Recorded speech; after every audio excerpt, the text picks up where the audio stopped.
Any moment.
Ladies and gentlemen, With I, the ultimate Kahuna! joined today, obviously, by Mr. A.C Pritchard and the beautiful long-haired, Rapunzel-resembling Billy Boy McEwiston. Oh, you think it's like Rapunzel's? Yes. Oh. I wasn't talking about the hair on your head. Now. Oh my. Oh, I saw this great art piece the other day someone did. It shows Rapunzel up in her tower, obviously kind of like a cartoon anime kind of Disney style. And she lets her hair fall down and it's only showing a little bit of her. Then you see this black thing come up right next to her. And then it zooms back and it's Gon after he transforms in Hunter x Hunter. With his hair reaching up and hers reaching down. I'm like, that's pretty funny. That's pretty creative. Yeah. I thought you saw a different image. Oh, you looked very concerned for a second there. Yeah. I saw one that you'd never see Rapunzel, but the joke is that it wasn't the hair on her head that she let down. Oh, I know exactly where you're going. Anyway, welcome to the Iron Seas. Today we're going to be discussing the 5th Harry Potter film. The big, the beautiful, the big 5. This is is it the longest Harry Potter book? I don't know about the book, but the movie is it's one of the better adaptations in my opinion. Book 6, it starts getting a little too hard to adapt that whole book into one story or one film. But this one, I think they got it pretty good. You got some questions? No, I was going to say we can find out which is the longest. I just need to switch to a different set of headphones. Okay, yeah, no, absolutely. But AC, we're also open to discussing House of the Dragon, and I brought up a pre-show. I said, hey, what if we just talked about fantasy and dragons in general? Because I'm a slut for that kind of thing. Yeah. You slut. That dude, there's a Rick and Morty clip I need to. I know, dude. Oh my goodness. Dragons. Yes, dude. All right, like, bro, it's so bad. Oh, it's so bad. I have right here. Yeah. I have right here my copies of the last 4 Harry Potter books. Yes. Oh, you slut. I mean, awesome. So, we will find out according to the page count of his editions. Yes. Yeah. So, someone get a pen. I have no pen. I will write it with my body fluid. Excellent. So, Goblet of Fire clocks in at 616 pages. Okay, 616. Order of the Phoenix clocks in at, that's some extra lore stuff. this the last chapter? Yes. 800 pages for Order of the Phoenix. That's yeah. Again, I remember it being a big jump. That's a chunker, yeah. Yeah, it's almost 100, like 184 words more. The sixth book, Pages. Half-Blood Prince, clocks in at 542. Yeah, the Half-Blood Prince. There's but it's such 500. How many? But how many words is that, Bill? I'm not like I don't know how long these books are without word count. I don't fucking know. Oh, okay. We have to like they're formatted similarly, AC. So I think we can get away with the page count, Yeah. instead of the word count. But 500, like going from like 616, 800, and then 542. Okay, the final book. This is the one I'm unsure about. 620 pages. You son of a gun! I thought that book 5 was really long. Order of the Phoenix. I'm reading it right now with the kids. I'm like, this is a long book. Holy smokes! Yeah, we got it right here. 257,000, almost over 250,000 words. Very healthy sized book. Obviously, there are some Yeah. like you got your George R.R. Martins and you got Sanderson with some of his. Sanderson is disgusting with the length of his Stormlight books. Real quick. The runners up are Goblet of Fire and Deathly Hollows. But go on. What were you gonna say? I was just going to say, did either of you see that thing the other day? I can't believe The Hobbit is meant for children because no third grader can get through this. That's because we're increasingly illiterate. Yeah. Oh, absolutely. Fair. I was once told by someone I should dumb down my book that I'm working on a little bit due to the target audience. And I was like, no, You should if smart they can't, up. if they can't, yeah, exactly. If they can't keep up with the words I use and how I write, then skill issue sucks to suck. Skill issue. There's very few books that I can't read, like as in I have trouble understanding it. One in recent times, it's not that I can't understand it, it's just it takes so much mental focus. Was Jordan Peterson book, We Who Wrestle with God. That book, like if you're actually trying to read it and understand it, takes a lot of brain power for me. Dude, like every page, I'm like, okay, I think I have this mental picture. It's not like a narrative, so it's harder in that way. But yeah, I think today I have some free time today. It's my day off. I'm gonna read one whole page of We Who Wrestle with God. I think that's what I'm gonna do. One entire page today is what I'm gonna read. I was gonna say, AC, you're recovering. Be careful, brother. Yeah. Be careful. Don't want to hurt yourself. Yeah. Bill is busting at the seams. What is it? I was just going to say, I think it's funny that we have now this discussion of The Hobbit can't be meant for kids because of complexity or something. I found it to be pretty basic. I find the Silmarillion to be pretty basic. Meanwhile, this kids of the new generation are too weak for Order of the Phoenix. Yeah, Order of the Phoenix. That 800 page. That I read it when I was a child, but yeah, I was very literate as a child. Even I thought I wasn't, but that's just because my brother started reading all the books when he was 6. So I thought I was basically a dumb child. Order of the Phoenix is the 5th one.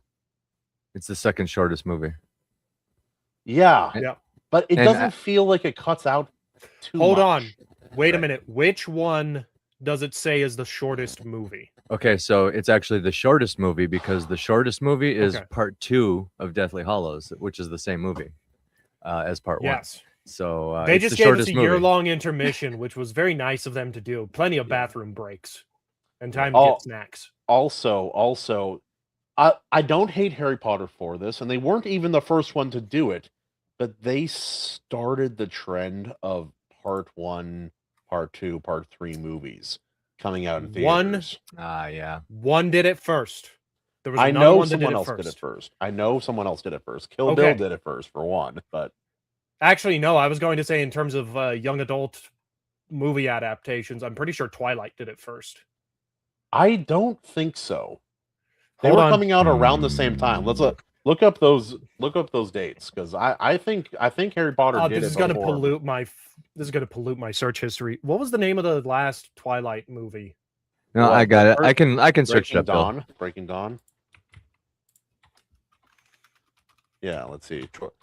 But yeah, no, it's one of those things. Like every now and again, something happens in a medium.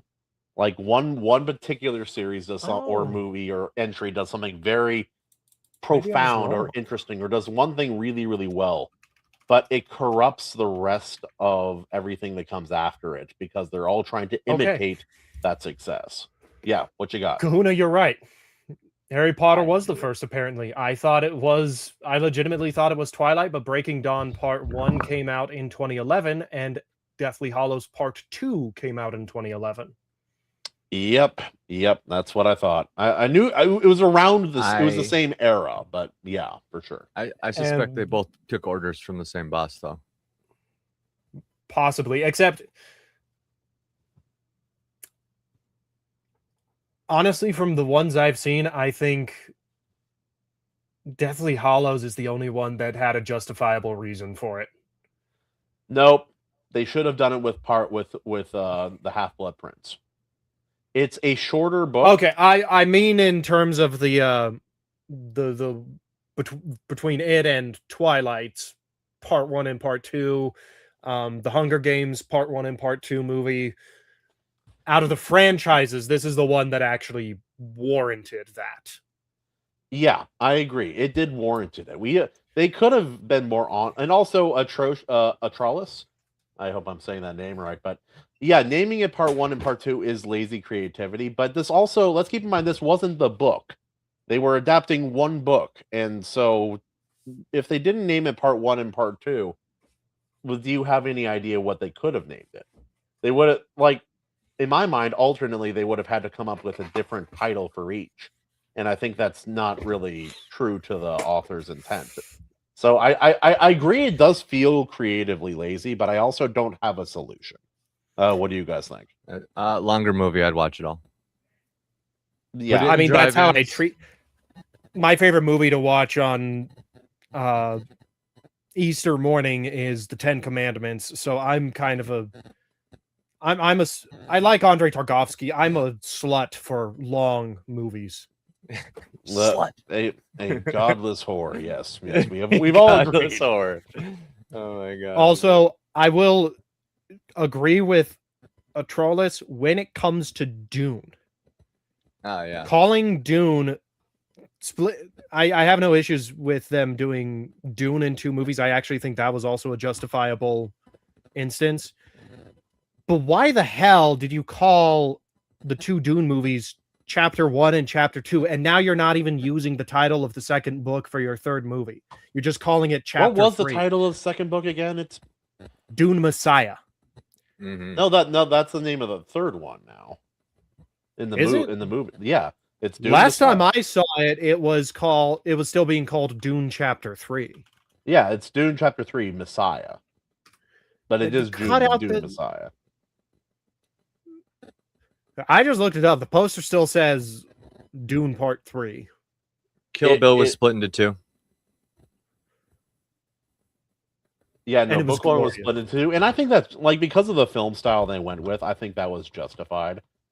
Also, I was doing some learning about some comic and manga history recently.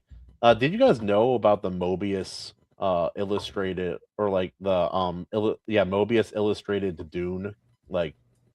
He did an entire because they were planning on filming a different Dune movie back in the day. He did an entire storyboard, basically graphic novel version of Dune by Mobius. Was that during the Jodorowsky production? It was back in the 80s, I believe, early 80s, or maybe late 70s. Okay, I believe that would be the Jodorowsky movie, and I'd be curious to see it. It's interesting. Jodorowsky's unmade Dune movie is probably one of the most influential unmade movies of all time. I actually completely agree with that. Because I also think that had we gotten it, it would have been one of the worst movie adaptations of a book ever put to film. Because I have read some of the creative decisions Jodorowsky wanted to do, and I'm just sitting here thinking, I don't know who your dealer is, dude, but you should have fired him before he gave you that stuff. Yeah, you got the wrong spice plug. Yeah, you got the wrong spice for this. Yes, the red. You got what is it? You got the spice that turns your eyes red, bro, not blue. That's the wrong spice. It did, but the art did go weird though. Well, I mean that is kind of Mobius's style as well. It's sick, but yeah. like, Yeah. Holy And I mean, to be fair, Dune gets weird. I mean, Leto Atreides II becomes a sandworm. yeah, no, he becomes the becomes a eternal tumor on worm a sandworm. yeah, no.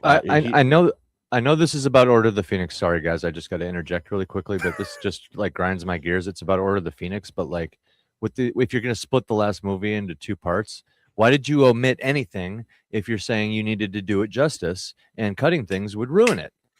I just don't believe the showrunners. I just do not believe the people behind the splitting it. I flat out do not believe you, Warner Brothers, and the guys who did it, because I'm seeing a long list of shit that they cut out. Oh, and you got two movies to do it, bros. Like, what are you doing? In the last Harry Which- Potter movie, the Yeah. Deathly Hallows. Yeah. I think they covered. They didn't cover everything, but there's a lot of extra stuff. Like, oh yeah, this is some of the Mobius Dune like concepts. Oh yeah, That's kind of crazy. That's this cool. is It's way more colorful insane. than what we got with Yeah. yeah. No, Bellevue. it's trippy. A lot of that artwork and concept work is just trippy. I actually don't hate it. It's just a very different vision than what we have. Yeah. It's like sci-fi used to be really colorful back in its heyday. So like, did. but this is really colorful for Mobius because he wasn't usually this expressive color-wise with some of his stuff. He's a little bit more gray tone, in my opinion. Kind of Sci-fi used to be on drugs, and we need to go back to those days. It's like Yeah. you look at Sci-fi the was more old interesting. Elric of Melniboné style drawings that were done. Insanity. True wild fantasy. What were you saying about Deathly Hallows though? Before I interrupted you with the Dune thing. Sorry about that. Oh, me? Yeah. I think they covered a lot. Like there was a lot of stuff in the book that wasn't necessarily. It would have been really hard to convey cinematically. There was a lot of internal stuff going on with Harry in that book, even more than normal, and it would have been really hard to portray that in a way different than how they did in the film. I think they adapt the worst adaptation of all the movies. It's not the worst movie, I don't think, but it's the worst adaptation of the original books is the Half-Blood Prince, because while it is not one of the longest books, it is so dense with story, and they cut so much to fit it into the movie. We can get into it more, but there's quite a few things in Half-Blood Prince that had they kept would have helped the Deathly Hallows movie, because it gives you the foundation for Harry and company's deductions for what the other Horcruxes are. Yeah, because there was a lot of like they spent a long time trying to this whole portion, like as slow as part 1 of Deathly Hallows can be, especially like in that camping portion. It's way slower in the book itself. They spend a lot of time just not being hunted or trying to avoid being hunted, and so that makes sense. Well, just off the top of the head here, there's Creature's backstory, Dumbledore's past, extended camping and emotional strain, Godric's hollow visit, Bathilda's bag shot scene, Lupin's like a whole scene, Lupin's visit to Grimwald Place. Dursley's farewell, which he thanks Harry. That's a big thing to leave out. That's they actually filmed that, and they should have kept it in. And they should have. It was a great scene. It was a really good scene. And that's just the first half. There's still the full Battle of Hogwarts. Why would you omit that? The Battle of Hogwarts. That sounds important. Dumbledore's full backstory again. Harry's use of the Resurrection Stone sounds important. King's Cross conversion with Dumbledore. Conversation with King's Cross. Conversation with Dumbledore sounds important. Voldemort's death, you omitted that? No, what are we talking about? But they changed it. AC, what you're reading is not omissions; it's alterations. Some things you read still are omitted, But Still. no, the biggest change they did was Voldemort's death, and it's the biggest mistake made in It's the so entire bad. franchise. It pisses me off to no end. It makes it really hard for me to enjoy the last part of that. So, of that but and Voldemort movies. dies like a bitch. And just to clarify, check this out. Warner Bros. Did not publicly credit any specific movie for why they did it. Here's the official reason. They said it's 100% story based. They just respect the story so much, guys. They love Harry Potter. They are such big Harry Potter fans that they said, we feel that the best way to do the book and its many fans justice is to expand the screen adaptation into 2 movies, to 2 parts. The Deathly Hallows is so rich. You see, it's such a rich story that they would never want to change in any way.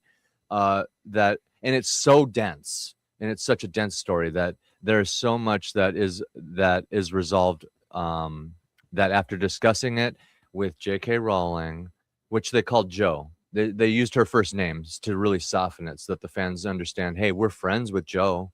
We're friends with Jo. Jo approves of these changes that we're definitely not going to make. They came to the conclusion that the 2 parts were needed to do it justice. To do it justice, guys, and they definitely didn't change anything, right? They everything. changed. They made one really bad change, and that, So again, bad.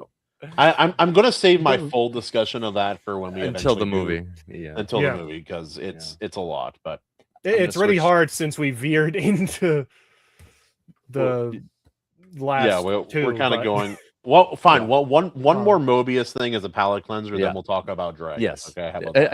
And then we'll wait till Jared gets here and go back to Harry. It's like we're like kids. Like, you guys get your Mobius art. You're just calm down. You're fine. Yeah, Dude, that's it. Look at these. Look at these characters. Look at Baron Whoa. Harkonnen, dude. I actually kind of dig this version of him. It's He as actually- horrifying I dig it as too. the movies, Yeah. you know. It's a little hard to tell who everybody else is. I kind of suspect up here I kind of think that might be Paul, but it's really hard to tell with the way they did the art in this one. They really wanted. I mean, I guess Dune is. See, it's like it has some sci fantasy to it, but the magic system is just prescience, right? So It just is like knowing undeniably things. a magic system, though. So There is a magic system, yeah. Or the voice, Yeah, because the like voice. these are theoretical. I'm like, no, this is not something humanity can do. So sorry. No, Here we are. no, like it's like Akashic record type stuff is the magic, and then there's the voice, which seems very random to me. I still don't fully understand how the voice ties in with the whole nature of how the prescient magic works. Like the Gunja bar, the poison, that's a poison. That's not even magic. So that makes sense. Have that be whatever fantasy poison you want. The voice basically is just hitting a certain resonance, and some people have the capacity to do it.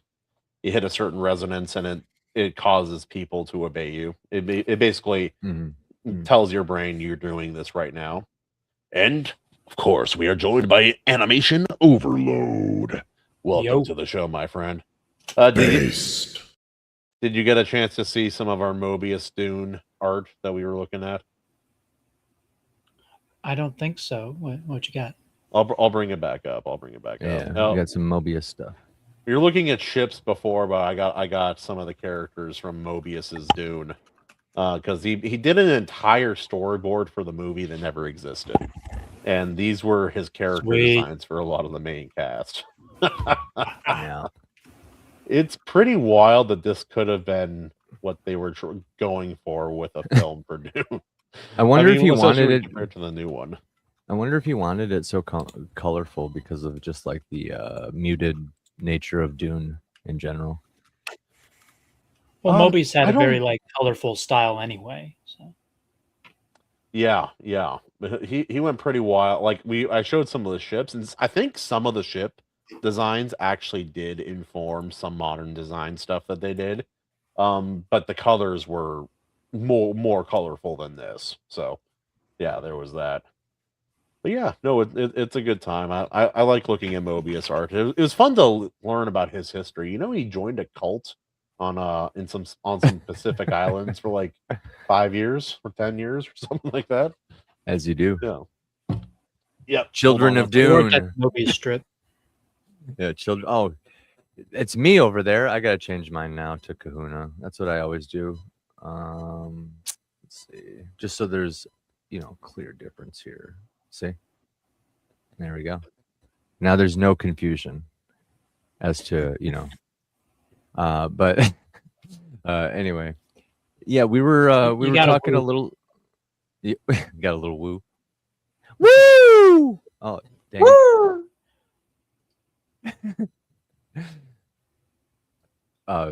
But we were talking a little Dune, a little bit of Harry Potter, a little bit of we were bouncing around with Harry Potter. We were just gonna get into dragons, so we're kind of like saving the bulk of the Harry Potter stuff for when Jarrod gets here.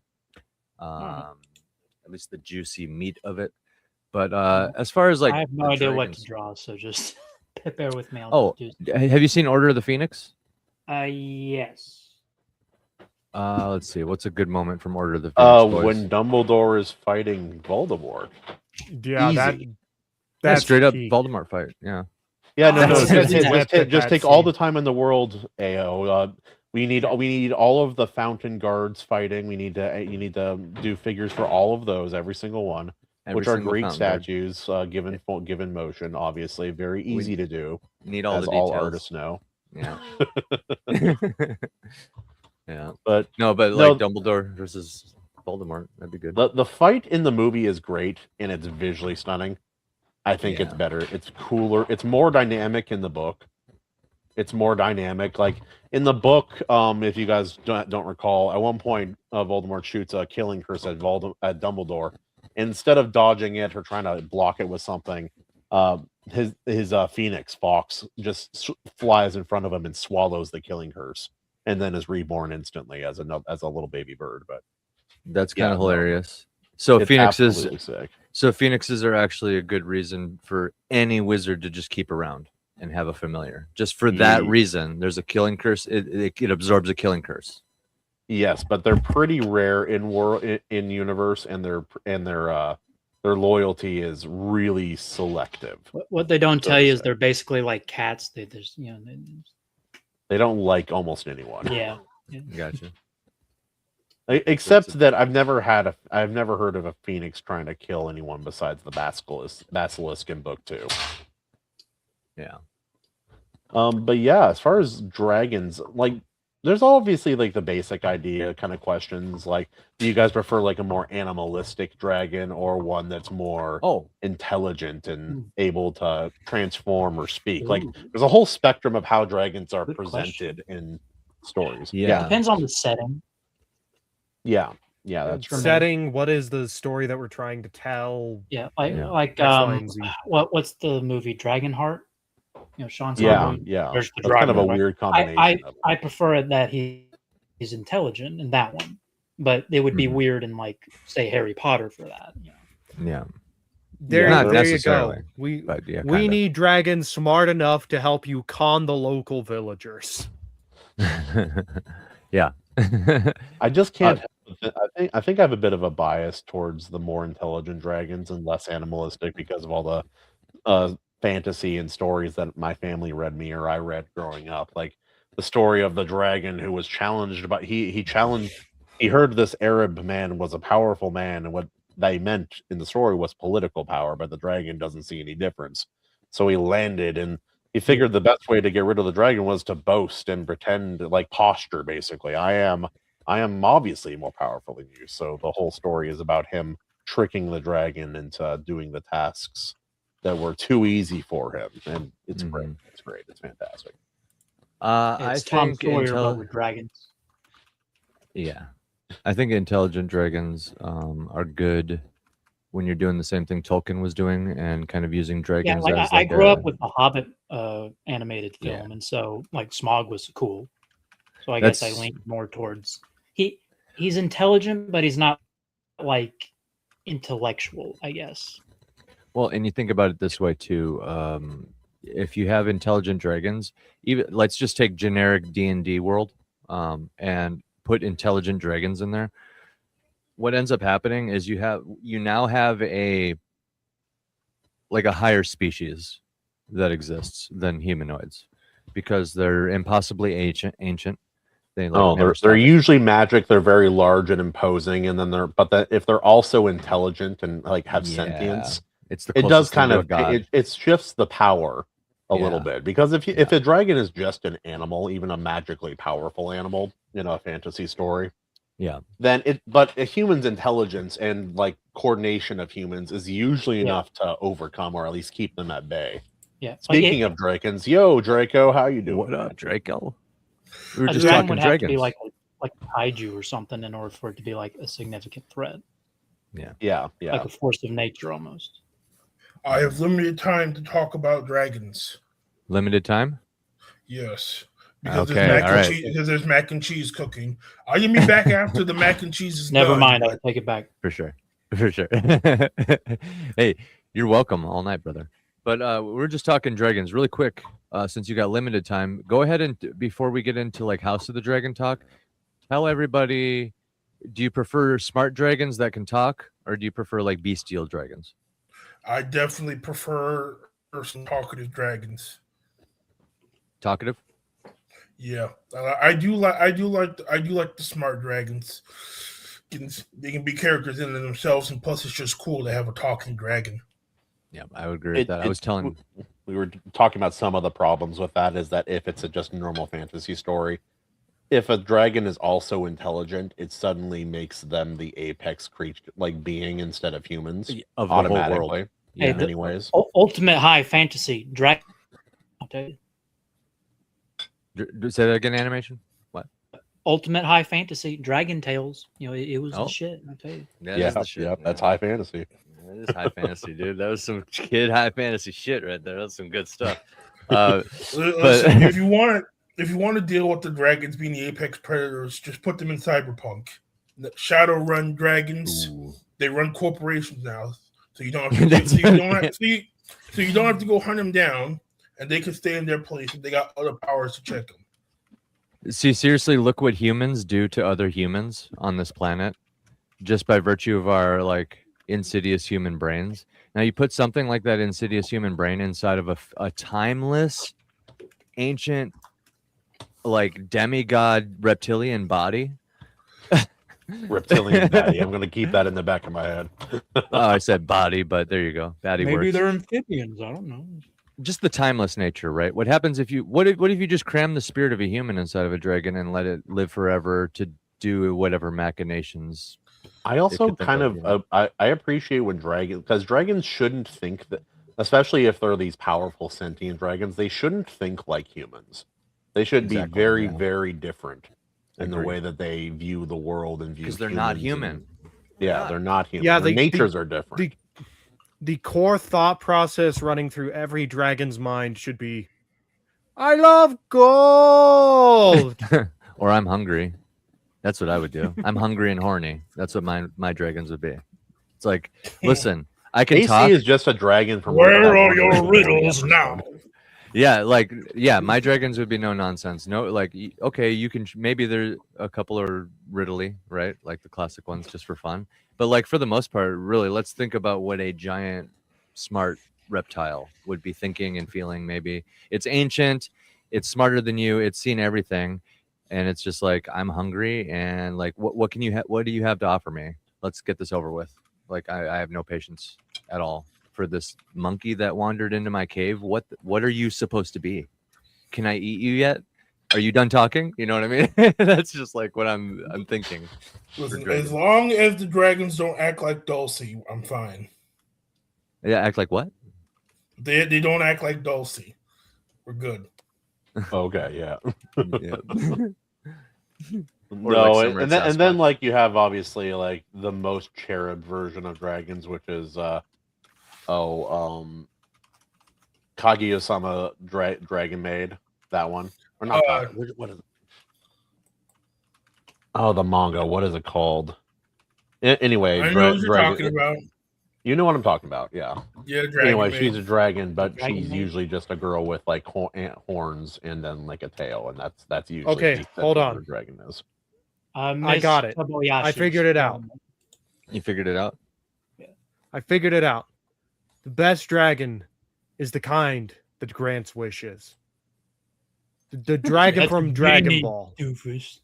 Oh my goodness, the Dragon Genie. That Shinron? is a good idea. Or are you yeah. talking about Yeah, Parunga? thank you. Yeah, he's talking. Oh Wait, yeah, wait, which one? which one? I mean, Shinron or either. I Parunga? mean, they both do the same thing, but Dragon Spirit. Yeah, Shenron Parunga, because one he'd hit, be the dragon so- of Earth.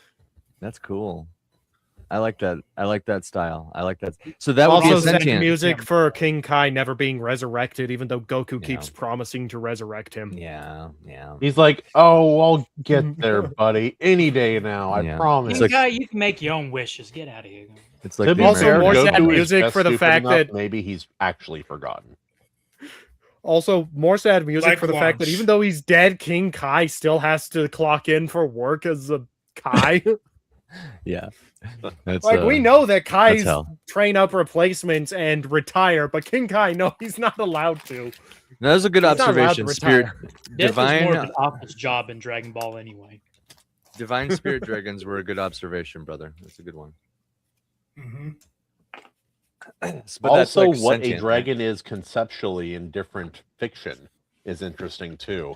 There's some fiction that says a dragon is anything beyond the ability of humans to confront. That's I what want that's what a Peach couple Dragon. series I've read have considered Yeah. it. Others have considered a dragon anyone who Uh, is the complete master of their domain. Well, Kind of like the- Kahuna. that first hilarious. That's amazing. Based. Wait, hold on. That first definition that you said. This based is for you, by the way, Kahuna. Based. Ooh.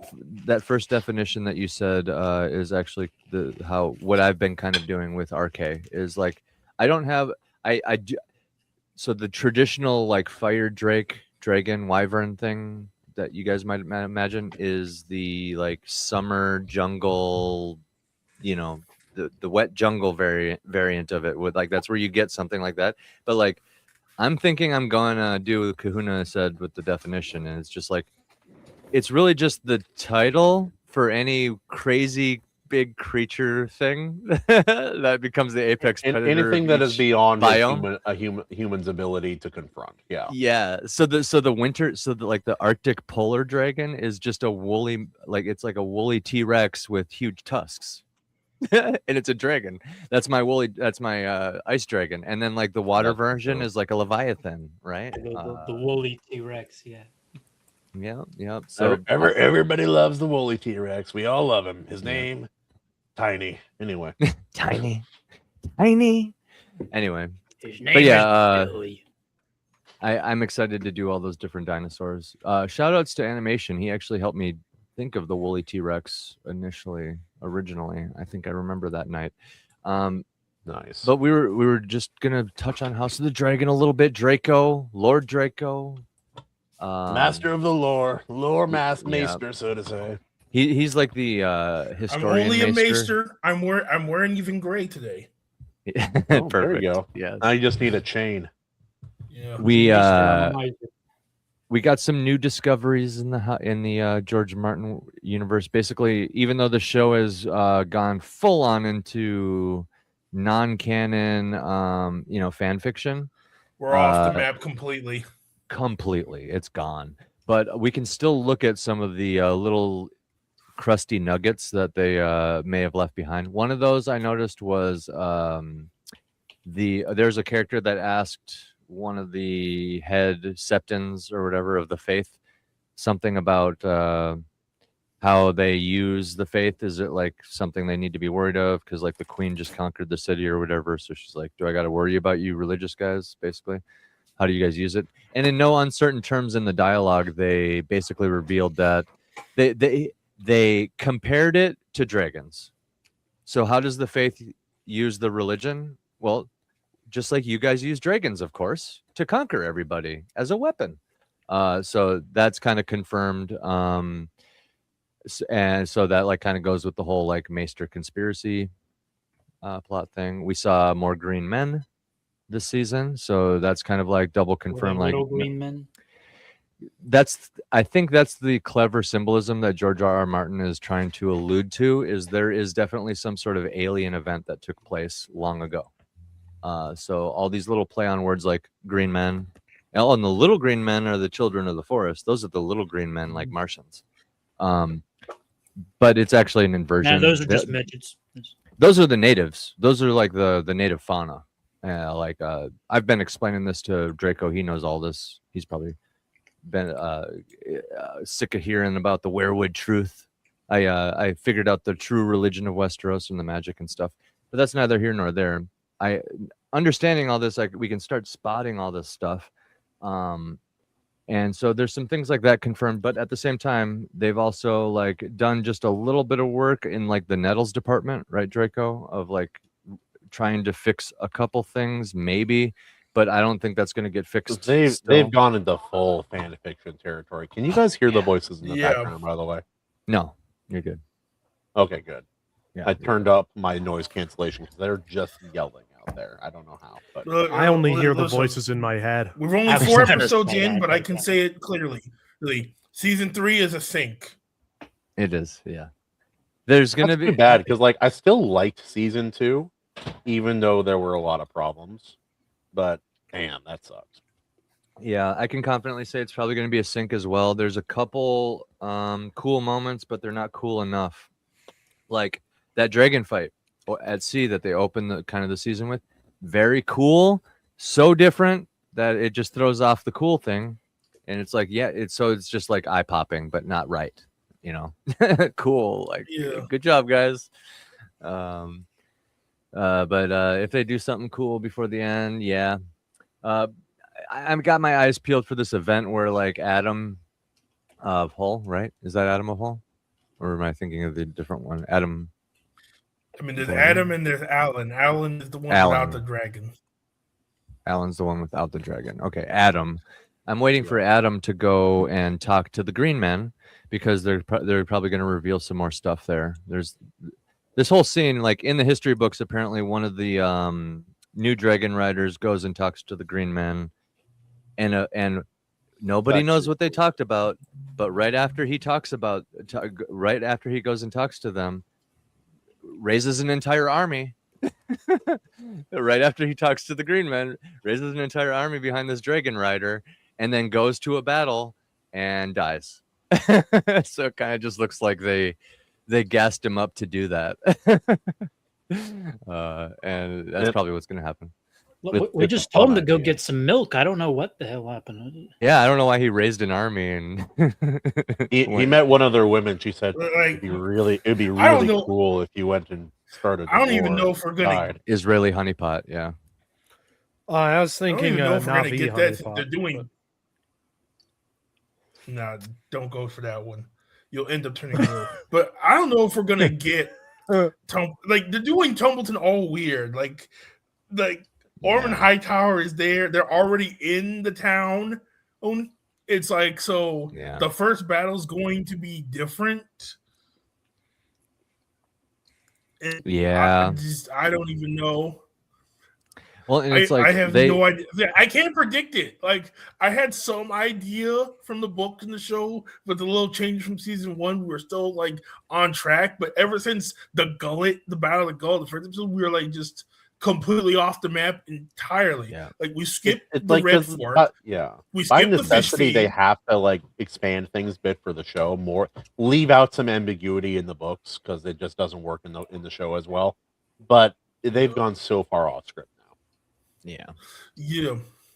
Remember, we didn't get the fish feed, and Pritchard was begging for it. He was excited. I was waiting. I was like, all we got it was a song. Yeah, the song. The song was kind of cool, but a troll list wants to know how your mac and cheese is doing, brother. The mac and cheese is still cooking. It's in the oven. Yeah, here we go. All right, so you got good mac and cheese cooking then. It's not like some boily stuff. It's like some good stuff in the oven. Dang, I'm jealous. I'm so jealous. They skipped a bunch of battles. Now they're building up to this one battle, which I guess it was a big battle in the history books. But I don't know. Maybe you can huge. Yeah. There's 2 of them. Huge, and it's just like this. I don't know. They did Ormond embed himself within the civilians in the histories? No. I remember. No, from what I remember, Ormond when one dies during the first battle of Tumbleton. And then it's all chaos from there. Wait, so nobody like embeds themselves in with the civilians? I mean, there was some of detail. that. There was some of that, but they did it secretly. Like, the blacks were in charge of Tumbleton for the first battle. Darn blacks. Whoa. And then after that first battle, the treason happens. The Greens take it, and then there was that whole mess just in between with the caltrops. Then the second battle happens. Yeah.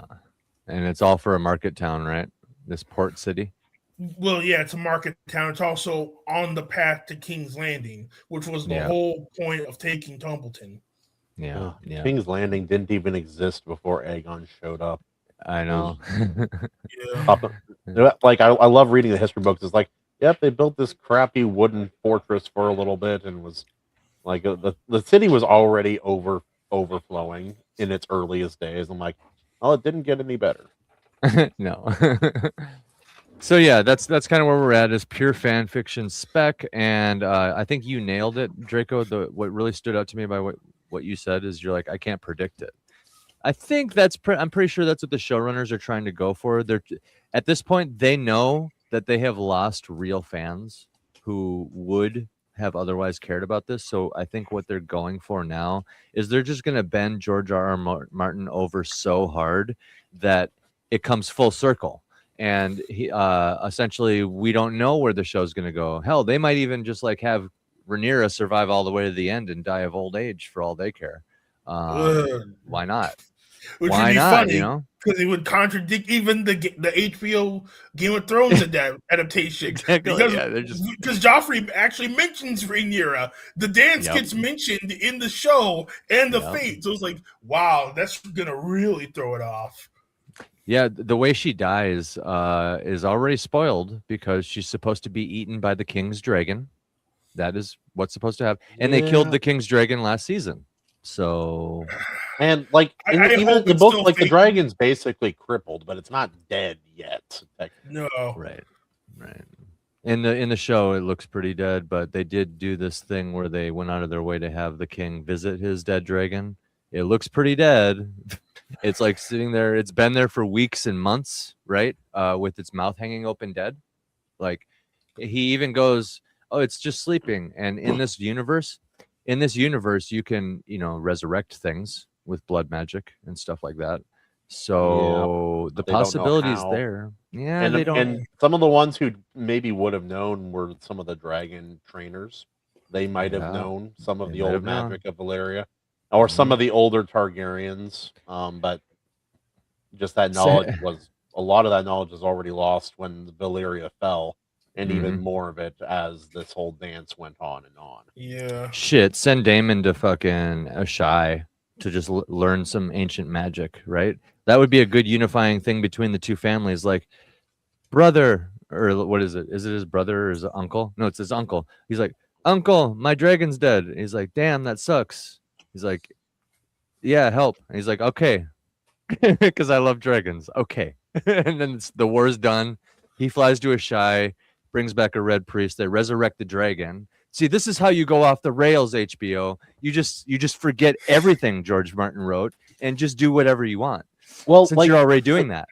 They're doing the fan fiction thing, obviously, but what do you guys think is their end goal? Like, what are they trying to do with this series? They want to. Are they just? Is this like, oh, we get to make dragon shows with like lesbian queens? It's perfect. Yes. Right. Is that like what? Like, is there an end goal here? Like, Draco, are they going to use the excuse that things are ambiguous in the book? Knuckles. Yeah, I believe that. Like, I don't know. It's like the whole thing is more of a soap opera with Rhaenyra and Alicent, and you just got this extra stuff tacked on. Yeah. Like, man, they didn't Days even of Our House. We'll be back in a moment. Yeah, they didn't even do Dare on the Daring right. Like, man. Yeah, everything, dude. They just fucked everything up. I think the plan is so it's an undisputed fact love him or hate him, George Martin is probably the most successful American creative. Like, there's an argument to be made for Brandon Sanderson and stuff, but just like for some reason, George's universe is absolutely ravenous. It is ravenous. It is like a modern Star Wars, and it's the only thing that can be compared to that. None of Sanderson's and it's shit being can be treated like modern Star Wars too. Well, right. Well, Sanderson may be yeah. getting that treatment here soon, though. There's talks He about could. adapting Stormlight into a show, and I don't know how they could do Stormlight. You got to do it is such perfect. a hard. No, like how do we explain? Like Stormlight, the entire planet that they're on, Roshar, doesn't have dirt. It's all made of rock, and every animal is some kind of crustacean. The entire way life functions on Roshar is completely different. Every building is built to withstand a storm that always goes one direction. I don't know how they're going to adapt it. Yeah, If it's and live it has to be action, it sounds perfect. insane. Because okay, look, they adapted Halo. Why aren't we talking about Halo? They adapted Halo's garbage. They adapted George R. Martin's other stuff, but all we do is talk shit about it, and everybody hates him for some reason. And let me tell you, I They did suspect Dune, so it's partially because he hasn't finished his stuff, sure, but the real hatred comes from the fact that he keeps handing the keys to these other assholes that I don't give a think it's fuck. his choice entirely. I think he you're likes right. to get in on the start of projects, but he doesn't like to see them through to the finish. Or maybe they push him out. We don't really know for sure what They definitely dynamics push him are. out. This happened in the Game of Thrones show. They slowly talked to him less and less and just kind of let George Martin drift away from the Game of Thrones show. And then this time they pushed him out with House of the Dragon. They literally were like promising him everything in order to get the keys. And as soon as he handed over the keys and told them a few little tiddly bit nuggets, like about the Green Man, for example, and some other stuff, they just ran away and they literally said, fuck you. And literally he's not on speaking terms with them anymore, Kahuna. He is not on speaking terms with them. You know what's going to happen now, though? They're the gonna same thing is going to happen to a Knight of the Seven Kingdoms. Yep. And if Yeah, that's when we get past the three novellas. Oh man. I mean, they're already doing little changes like Bandits of the Brown Shield. Yeah. That's why this show, House of the Dragon, needs to be reviewed into the ground. It needs to be destroyed. As cool as the dragons are, this show needs to be Dracarys with fire until it stops moving.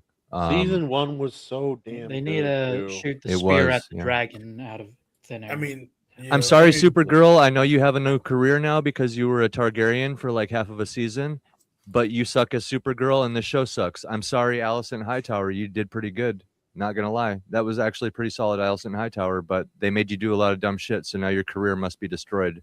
Dracarys. I'm sorry, aim in one eye. You got some pretty awesome drip, and you were willing to hang dong on screen when Ormond Hightower wouldn't even hang dong on screen. So respect. You got Mama Nana Vagar, but your career must be destroyed as well. Dracarys. Also, can we acknowledge how strange of a human being he is, like just visually? Very weird.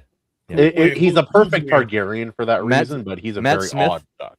Matt Smith, you're Doctor Who, but I'm sorry, Dracarys.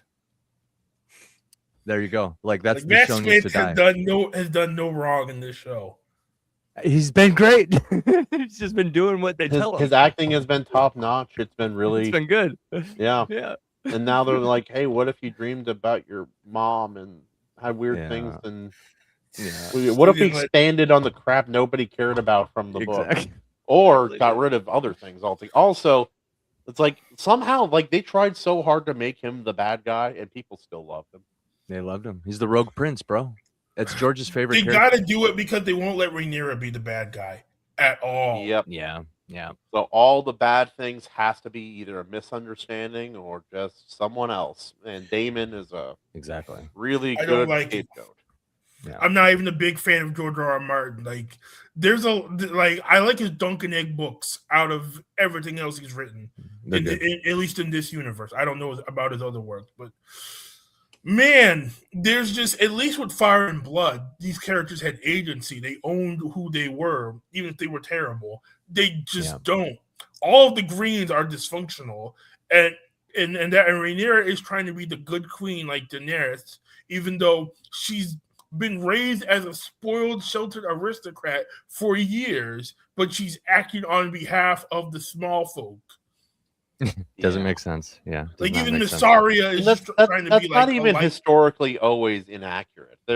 Right. You'll occasionally historically see someone who was raised in privilege but was still compassionate towards those who were in a lesser position than he was. Yeah. It's happened. It happened. So, but it doesn't feel right in the show because they're boning everything else. So, Yeah. It's strange because in another show I would like this. I like having a clear cut protagonist, good guys and bad guys and all that. But this isn't George's work. So it's like, as much as I would want the Greens to be the cackling evil bad guys of the whole story, one, it's not George's work. So you're messing up an artist's work. You shouldn't do that. And two, it just doesn't work in this universe. and it's like I'm not even entirely against altering something to make it more cinematic. Or at least I'm not wholeheartedly against it, because I've seen movies and shows where it was changes were made that were a good thing. But it needs to be done for a good purpose and for artistry. And it just, in this case, it's being done for politics and vanity. Yeah. Yeah. What were you saying, animation? I missed what you said. I was just saying it's mostly the intent behind the change, like Kahuna went on and said. Yeah. Black Snape was okay. That's a good change, right, guys? Like, that's exactly out of the books. It's faithful. I love it. It really adds to that scene in the book where it's in his past. It's just like, man, something about he has a bad look about him. There's something about the way he looks. Oh my god, dude! Something about the way he looks. So bad. That description, yeah. Oh my god. So is the implication that all vampires are black? Just the fact that he exists, I suppose. It's so bad. Yeah, why would they do that? And like the Brown Knight, did you bring up the Brown Knight, Draco, for yeah, I brought up the Brown Knight. Yeah. Harry, yeah. Why are you suspicious of Snape? I don't know. I just got a feeling about him. Something about the way he looks. I know it's the way he walks or something. I don't know. Yeah, dude. Oh, okay, the jokes write themselves, guys. First day of class, he just has a watermelon on his desk. Oh my god. Ugh. There's so many. Plate of fried chicken. That's another show that needs to be booed into the ground. I don't care. Like, here's the thing. That's kind of where I'm getting at. Is like, there's probably some good actors. That kid that they cast for Harry and stuff, innocent little kid. He's probably excited to play Harry. Whatever. There's probably some good teachers in there that are going to be great actors. But sorry, because of where they're clearly showing the show, it needs to be booed off stage. Boo it off stage. And I learned my lesson with House of the Dragon. So like, if Knight of the Seven Kingdoms really decides to like start walking this walk, I'm done. Booing it off stage. I don't care how cool some of the stuff is. I don't care how endearing the relationship between Dunk and Egg is. Oh, that's what they're selling you on in order to fucking capture your soul. So I'm trying to look up something, and because I heard about this when doing research for older comics the other day. My mother loved this comic growing up called Elf Quest, and it's one of the most unique, strange little I've heard about it. fantasy stories ever written. And I believe I read somewhere that George R.R. Martin helped her with some adaptation stuff and some working with television people, because he did some writing for that Beauty and the Beast TV show back in the day. I think Beauty and the Beast TV show. yeah, George R. R. Martin wrote it. It's That's where he weird, started. dude. It has I don't what's think his Elf Quest face? ever got adapted into anything. I think No, but the woman who wrote it really, really wanted it to. right. She spent years, like she did 2,000 plus pages of storyboard, like out of her own time. And she wasn't even writing her own book for a while for that. That's a storyboard is as good as a movie. Not gonna lie. Yeah, truly.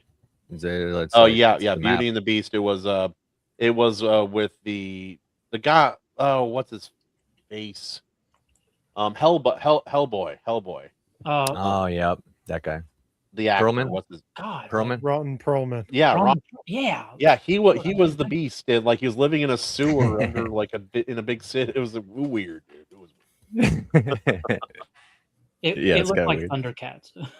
He did, yeah. I'm so glad someone else knows about this. I know what you're talking about.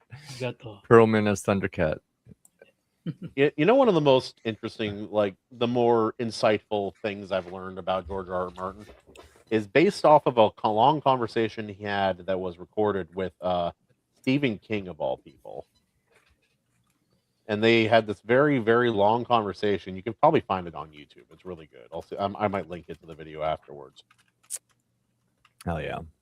Well, but anyway, my whole thing I was trying to get at but I kept getting caught up in rants is I'm pretty sure these damn bad faith showrunners they know what they have captured in a bottle. They're like, we have George R. R. Martin on a leash. And so it's like having Star Wars on a leash. It's like having Lord of the Rings on a leash. Look what they did with Rings of Power and Star Wars too. Like, you know, the power of many. Power of many. So the new hit single. What they're going to do is they're going to keep the money train going as long as humanly possible. They are destroying as much whatever they need to. It's not even about their well, it is about their vanity project, but like they need to destroy as many of the lore bits that are keeping them contained in a box as possible. And then once that's knocked off, they don't have a cage anymore, and they can essentially do exactly what you were describing earlier. Oh, this is our lesbian queen show with dragons. They're gonna scissor while dragons fight, and then there's magic, and then there's witches. This chick literally walks on screen and screams, "I'm a witch." That's literally her thing. She just says, "I'm a witch." That's her catchphrase. She's just a Twitch streamer. Oh, Rivers. Yeah, yeah, Alice Rivers. Alice Rivers, yeah. For no reason. She's just like, "I'm a witch." It's like, why is the scene here? Why did you write this? That scene shouldn't even be there because the You turned me into a newt. Should be at the gullet. Look up better. Yeah. The whole thing, dude. That's what I'm getting at. It's like, it's not the fact that she says I'm a witch. You can have that half-handedly wherever the fuck you want, but you wrote a whole scene where she just does that. That's all. Scene. Rough. And this is just witch lesbian queen fantasy, is what's going on. And now it's even at the part where they're stuffing dudes like Ormond Hightower and I actually appreciate I appreciate the honesty. Lesbians are witches, and witches are evil. So it's good to really good to just put it all out there. Witches get stitches.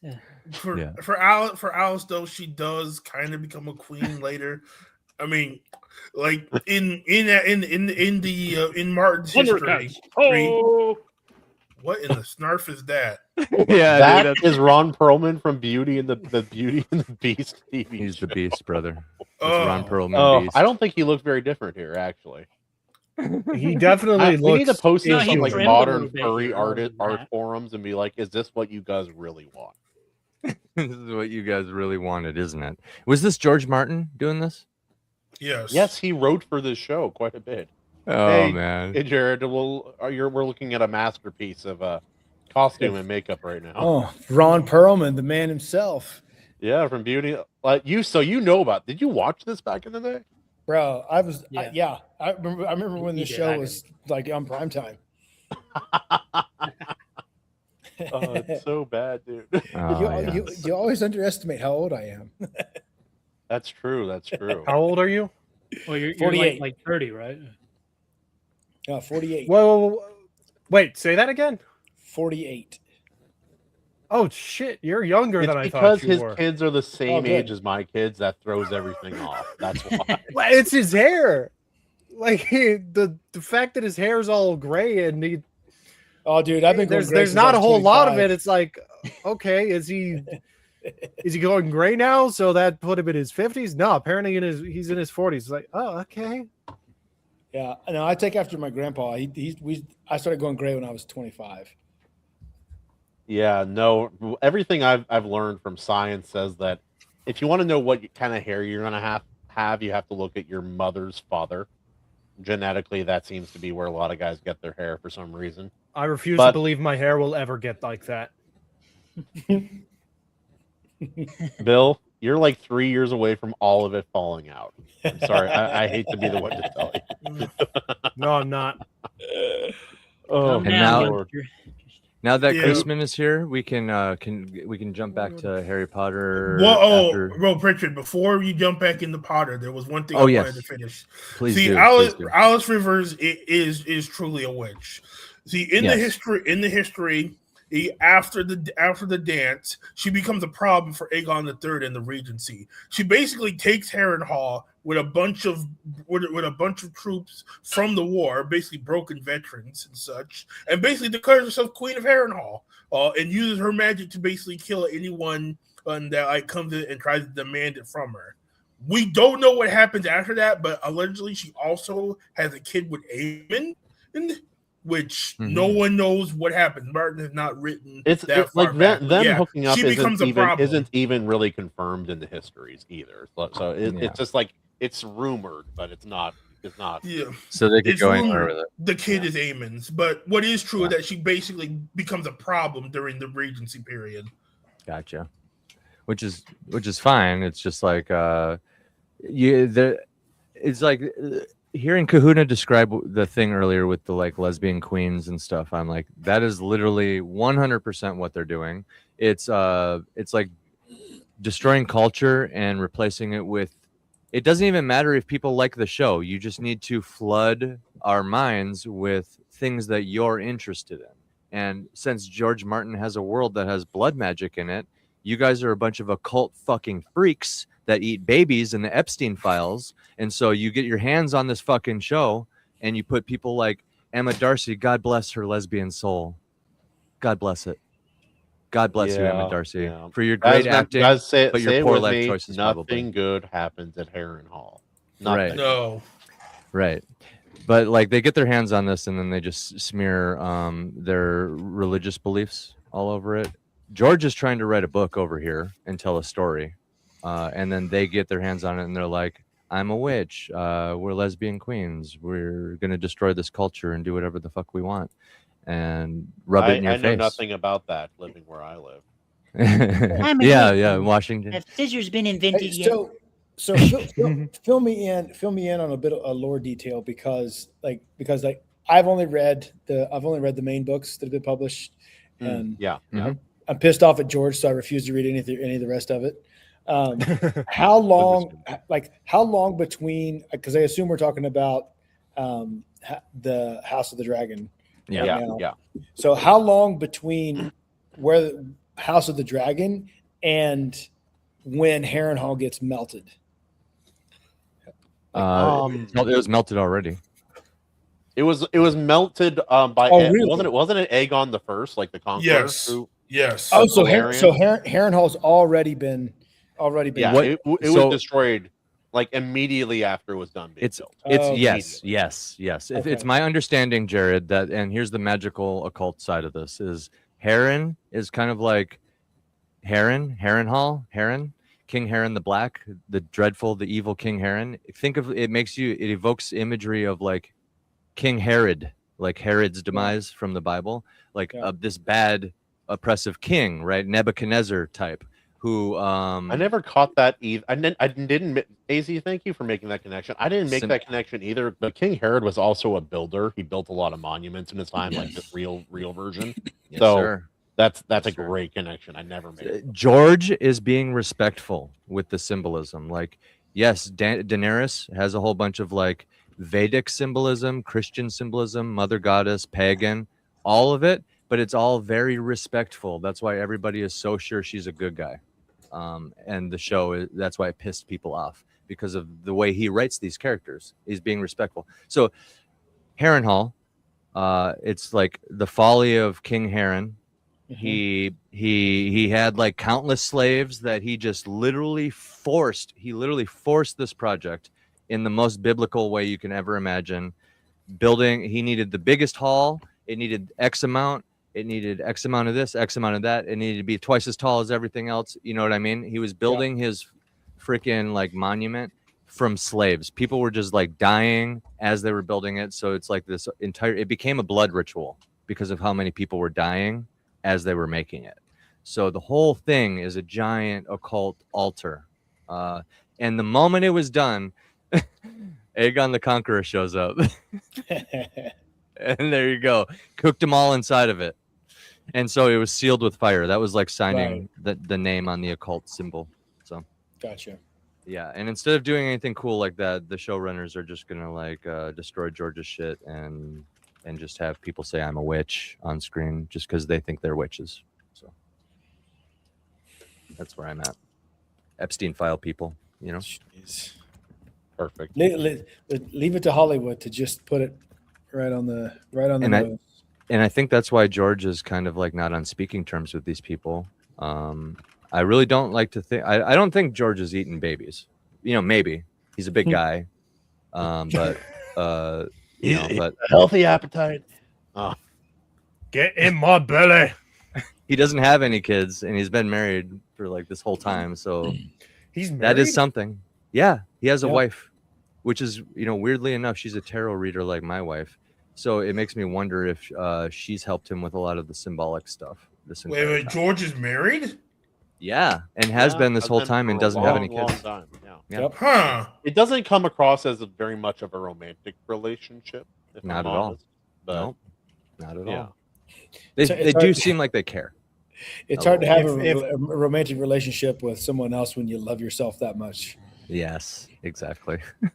If And I Germ suspect can they be both love married, themselves. if George R. R. Martin is married, there's hope for all of us boys. It's true.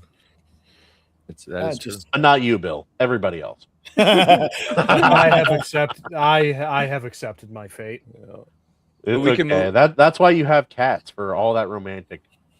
Anyway, They gonna are go not there. my cats. They are circuses. Anyway, I have a Circus picture of one of They one come of. from Flea Circus? Wait, what was that? Did they come from a flea circus? Oh yes. I have a picture of one of Bill's cats here. The romantic one.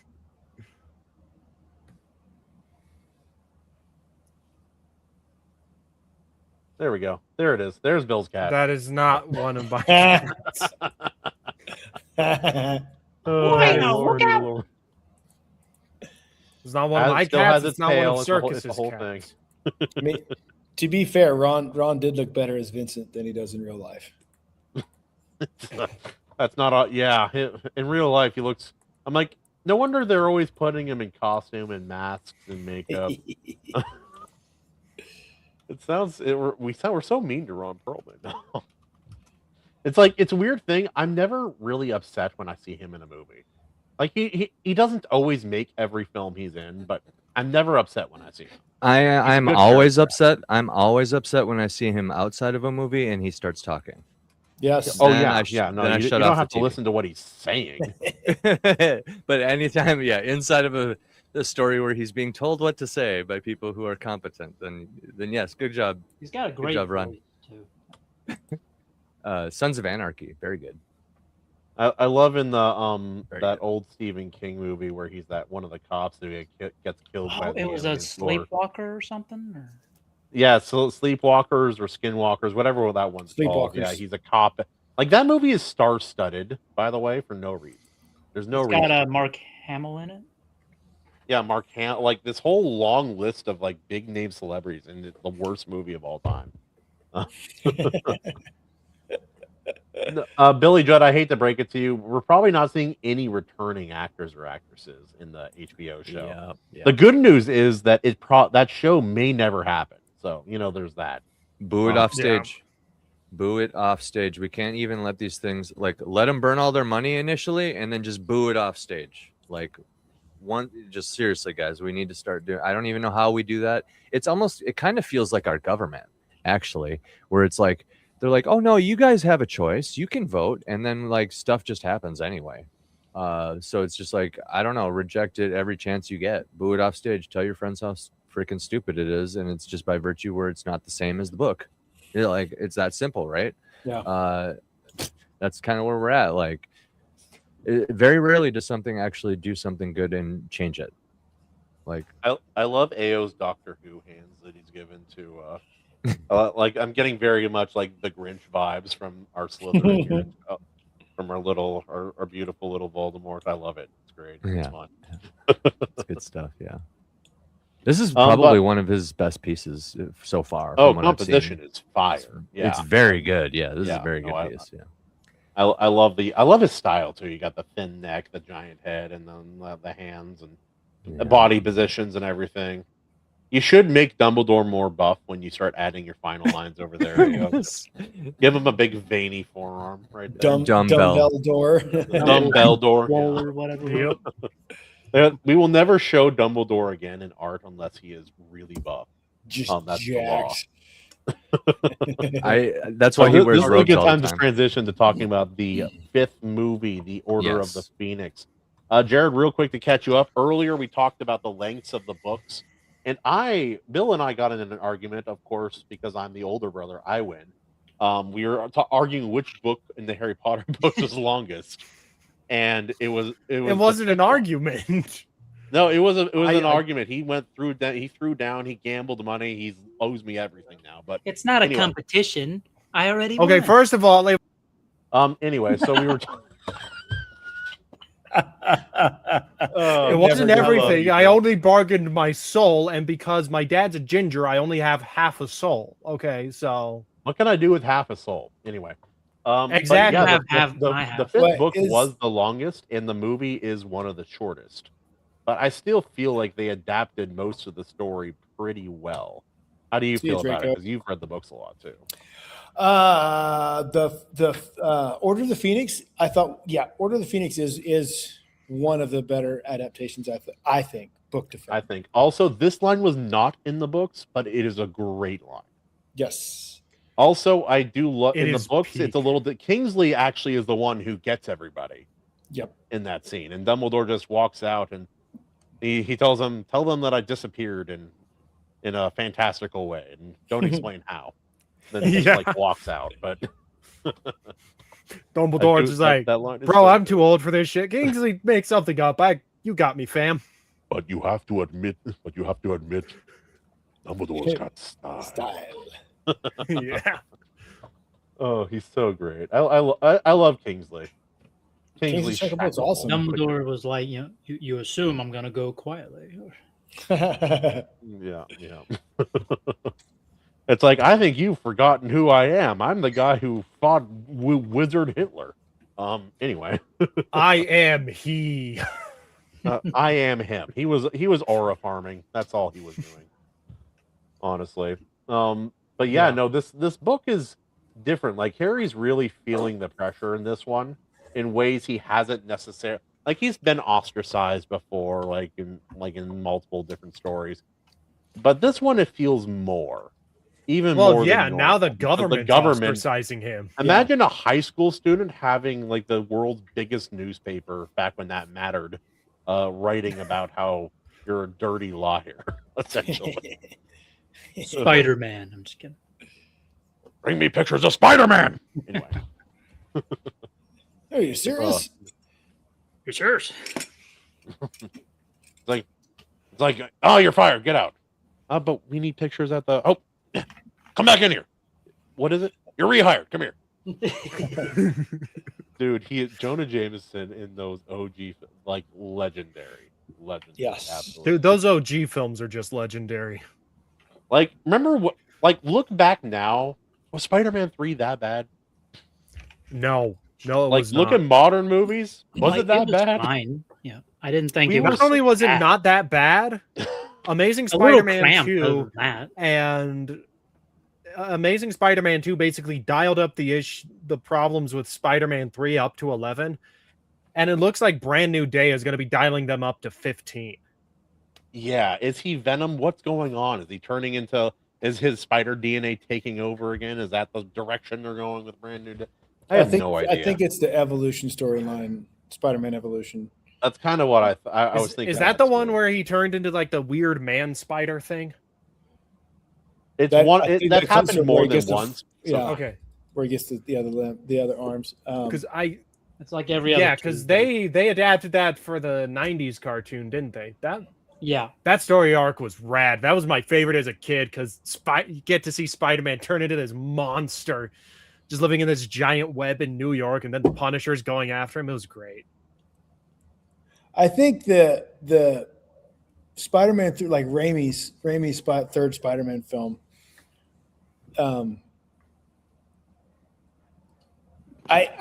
I actually think that film of all of Raimi's films has the best emotional range of all the films.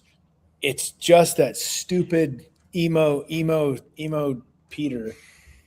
You take that back. That's the only that like if you took Okay, that he out wasn't of emo. if you took that out of it, I think that would probably be the best of the three films. And but I because think, the thing is, like, it's possible. I think it's possible that that's true. Because like yeah, anything that was originally planned to be in the movie is still really good in the movie. Yeah. It's only all the stuff that was thrown in later. That was the problem. Yeah. Because there's so much emotional weight behind Harry's arc in that and Sandman's arc in that. And like if you take and clip out just all of Sandman's from start to finish through that, everything where he is, where you're just learning his story and follow that through to the end. It maybe shown it a little bit more. He acted really, his ass really. off too. Yes, he did. Yes, he did. did And it very was well. very, very good. And that's why I love, like, in No Way Home, you see him as Peter's friend at that point. Like, hey, Peter. Yeah. Like that was cool. Like, and so, and because I that was cool in the comics whenever Sandman was on a good arc, a hero arc. And so with I don't know, I really resonated with that part of the third Spider-Man, with all of those arcs coming together, like the reconciliation with Peter and Harry, the reconciliation with Peter and Mary Jane. I hated Mary Jane because of that movie. I hated her for a lot of reasons more later as an adult, but as a child, I hated her because of that movie. Well, I don't know. I think they did a good job justifying, especially with like the kiss with Gwen Stacy in full view of the press, like the day you're planning to propose to Mary Jane. Like, bro, you need to the think big that thing through. with Spider-Man 3 at the start is Peter's gotten he's gotten high on the hero worship a little bit, and it works, and it I was geared for Harry Potter, not Spider-Man. It's all right. It works in They the both grand have Harry scheme of the what the movies are about. And I would have loved to see. I would have loved to see a Spider-Man 4 where we actually see them pick up the pieces, because I don't think they really left off in the best of places between Peter and MJ at the end of 3. They were still on rocky ground. It was. I think there was absolutely more we could have done there, and I wanted to see Bruce Campbell as Mysterio. Perfection. It would have been perfect. Like that's what I mean, though. Like that was the one thing with Spider-Man 3 is all of those emotional threads, I think, were probably the strongest in that film out of those three, I think. Thank you, dude. I don't know. In Spider-Man 2, the idea of having to choose, basically, like him struggling with being a hero and that mental blow. I thought that was so well done. Like, honestly, the first two movies are. I mean, to be fair, for the most part, there's a reason why a lot of people would call it the Godfather trilogy of superhero movies. Yeah. Because you can't because Godfather 3 it sucks. I forgot about that. So yeah. And also the other through line in Spider-Man 2, which is there's not so subtle hints that everyone has figured out that, like, everyone in Peter's life has figured out that Peter's Spider-Man, but they will not say anything about it. They will let him continue on because they know that he's the only person that can be Spider-Man. He's the one that has been gifted and blessed with the power to make this change in the world. Yeah. Yeah. And also, let me clarify something, though. Like when I talk about like emotional arc, is the in the third Spider-Man, I think the arc is the most dynamic. Like there's the I think the lows are lower and the highs are higher in that, with the exception of Uncle Ben, because you can't get any lower than losing Uncle Ben, but it comes full circle in 3. So you're revisiting that. And so it's like that dynamic is what I'm talking about. Because I think that is the ultimate in Spider-Man 2. That's the ultimate test of the hero. It's like is the self-sacrifice of being a hero. And I thought Spider-Man 2 handled that just chef's kiss. Yeah, I may or may not have written something where I sort of brain dumped about the Sam Raimi Spider-Man movies that may be coming out in a couple fiction, weeks. Bill. I did not write fan fiction. I brain dumped, as our mutual friend Daniel P. Riley always tells people to do, and I may or may not be turning that into a my brain dumping into a blog of some kind, because what else am I going to do? Be a productive writer? No, Bill, you give it to me and I'll turn it into I'll rant. I'll do the rant for you. I'll think about it. But really what it comes down to is Sam Raimi understood the assignment. Yeah. Yeah, he understands emotional storytelling for sure. And I know he wasn't like he's the director, he's not the writer per se on those movies, but still. He's also talked about, and I've heard things about him being a fan of the old Spider-Man comics, and honestly, having seen all 3 of his movies multiple times, I can completely believe it. Yeah, no, I believe it too. That being said, we were talking about Harry Potter at some point. Bring me pictures of Harry Potter. Hold on, real quick. Okay, it's a funny little anecdote. When I was in 3rd grade, I interjected into a conversation people were having because Order of the Phoenix and Spider-Man 3 came out at about the same time. Yep. And so I was only half paying attention to the conversation, and the conversation started with Harry Potter. And at that point, I hadn't really read the 5th book or seen the movie. And without realizing that the conversation had shifted to Spider-Man 3, I made a comment and made myself look like very much of an ass. This is true. Continue. And I'm pretty sure that was a core memory. What did you say? I don't remember. I'd rather not talk about it. Don't bring it up if you're not going to talk about it. You animal. Anyway. I will blue ball you.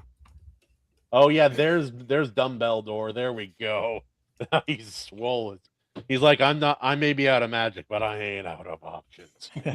So what happened, Kahuna, to answer your question, since you so desperately want to know, they were at some point they shifted to talking about Spider-Man 3, and they were talking about the Sandman Spider-Man fight, and I made a comment about why didn't he just use his magic?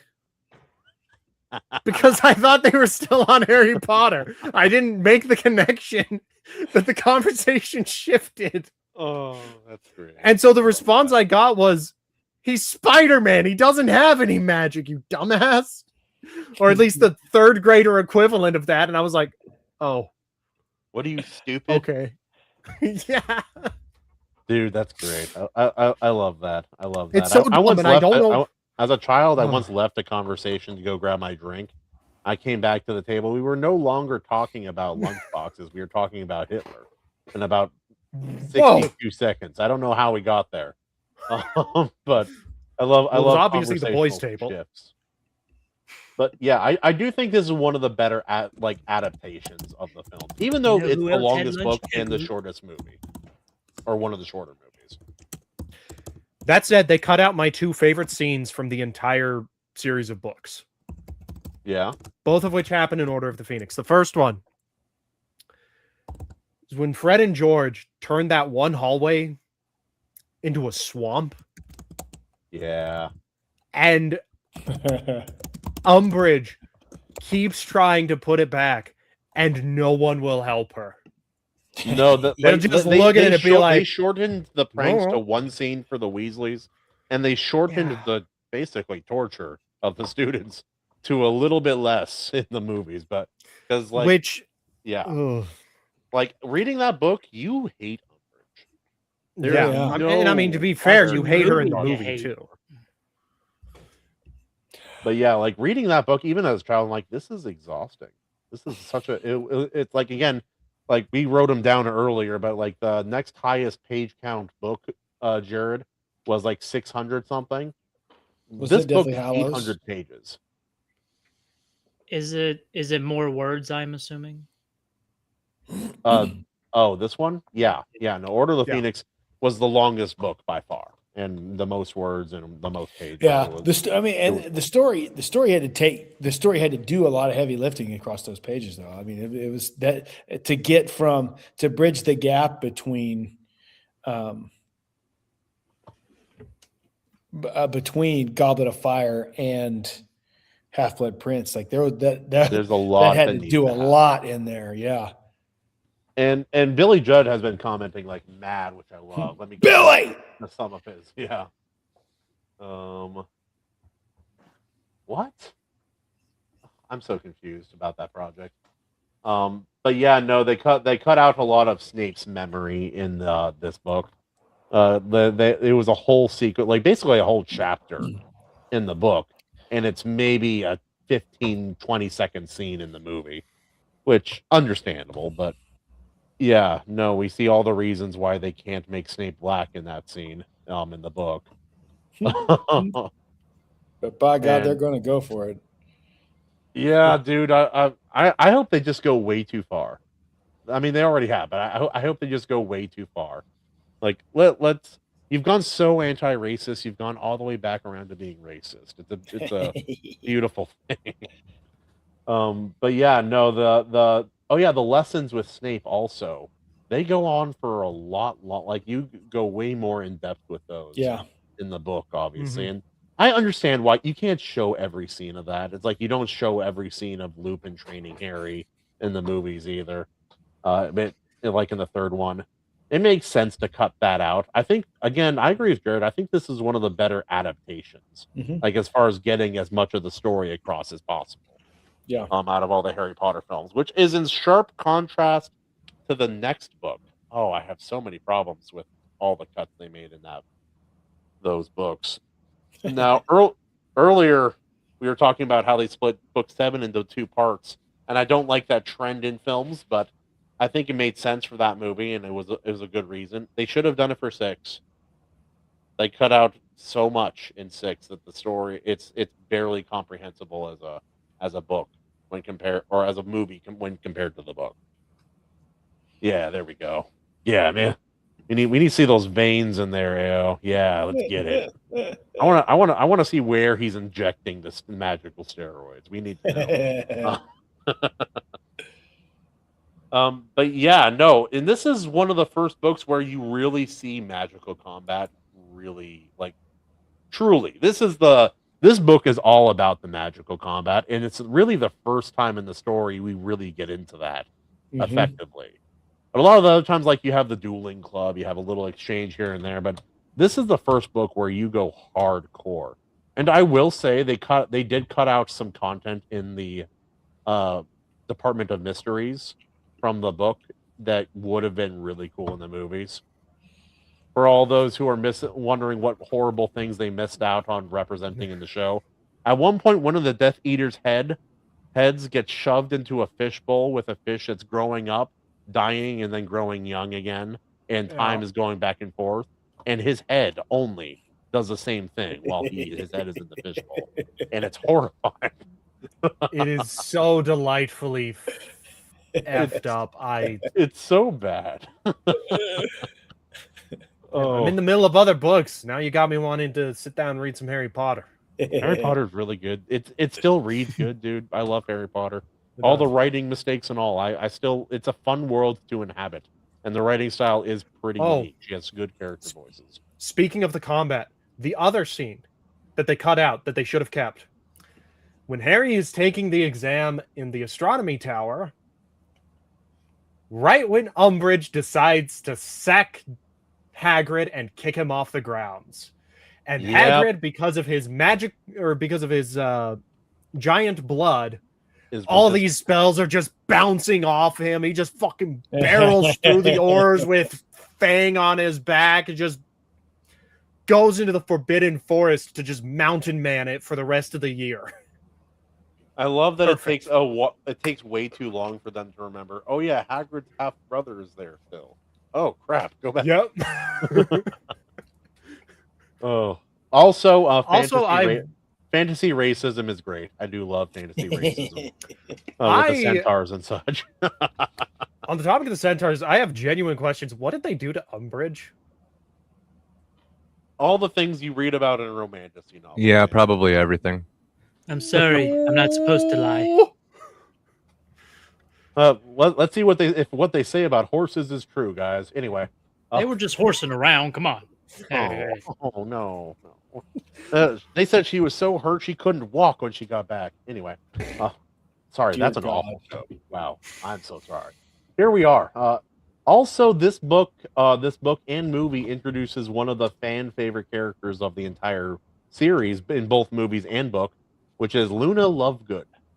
Oh, I thought you were going to say Bellatrix Lestrange. Yeah, Luna Lovegood is also pretty good. But no, she appeared technically in book 3 or 4.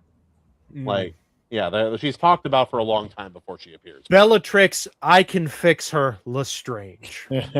Bill, you have. Oh, go ahead, man. Go ahead. He's just like, just bewitch me, little. Oh no, not again. Oh. Anyway, so. Well, where were we? We were talking. Oh yeah, Luna Lovegood. The actress for that had cancer, and then she was fighting cancer, and she's like, I am Luna from the books. That is who I'm meant to be. Like, she is me. I am her. That is how it works. And so they told her, or was J.K. Rowling said, hey, if you recover from this disease, or like cancer, I'm going to put you up as to be Luna Lovegood in the show or in the movie. And then she recovered, and that's how she got the part. It's freaking baller, dude. Awesome. And she was the perfect casting. She embodied everything that Luna was in the books. And the like anorexia. She was in like the airy artist weirdo kind of character. Like the perfect embodiment of that energy. It was very, very good in the books.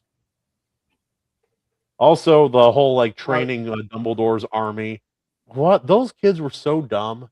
Like you're trying to help Dumbledore, and you name a militant group of students training in wizard combat. Dumbledore's army, brother. Like they should just do what Antifa does and lie, but you know, there's that. We'll call it Voldemort's army. Yeah, no one will see it coming. I don't think they should. You know what? They didn't need a name. They could have just been nameless. That would have been fine. Harry and the Potters. There you go. Harry and his English tea bags. Now, anyway, there is like the obviously the awkward like teen romance stuff as well that they kind of go into, but it's part of the story, and I'm glad they didn't cut it out because it's a charming part of the book. I have to say it right now. Harry fumbled with Cho Chang. He fumbled. Even as a kid, I thought he fumbled. You have a Scottish Asian, and you fumble that. You idiot! She looks Asian, and she drinks like a Scotsman. It would have been the perfect wife in adulthood. Perfect. I know you meant to say adulthood, but you definitely said adulthood, which is. I said adulthood. I said what I said. I said what I said. I know what I said. Anyway. Oh, Christ Almighty. Oh yeah, no. I like she made mistakes, but like she was given a truth serum that you can't really deny.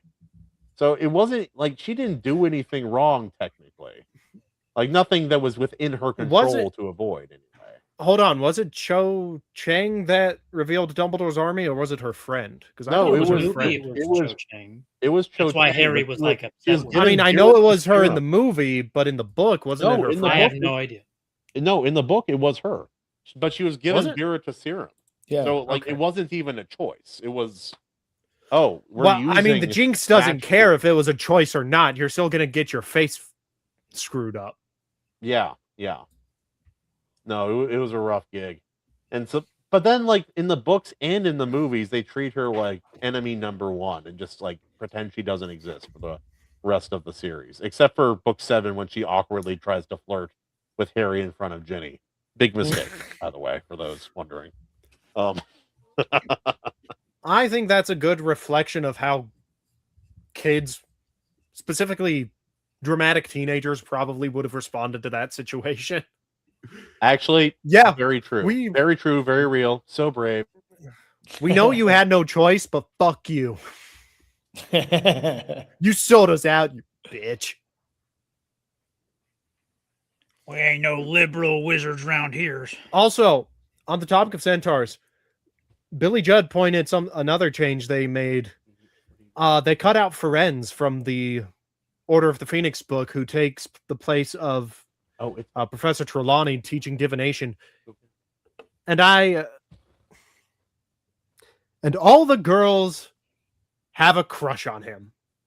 Yeah. Oh, the centaur? Yeah. Yeah. That's not addressed in the movie. Actually, that would have been cool to have him He show gets up the again. horse girls. Yeah. But the thing is, like in the films after we never see Ferenz after the first film. And he shows up in a couple other books in certain scenes here and there. Like sometimes when Hagrid's teaching a class like on the edge or in the Forbidden Forest, he shows up. And there's other time. It's too bad because he was they did him perfectly in the movie. Well, they made him the astronomy teacher, and he wore a shirt and tie. Yeah, that's right.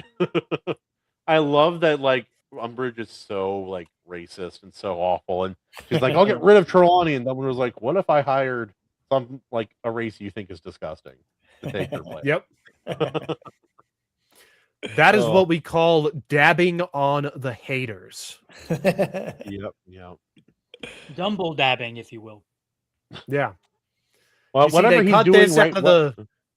They cut this out of the movie as well, but after he hires Ferenz, he goes to Umbridge's office, tells her who he hired, and Healy's out of there just dabbing.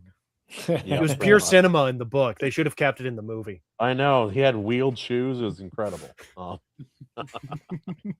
But yeah, no, the whole conflict, I feel like Harry is really not at his lowest, but near his lowest in these books, or in this book, in movie in particular.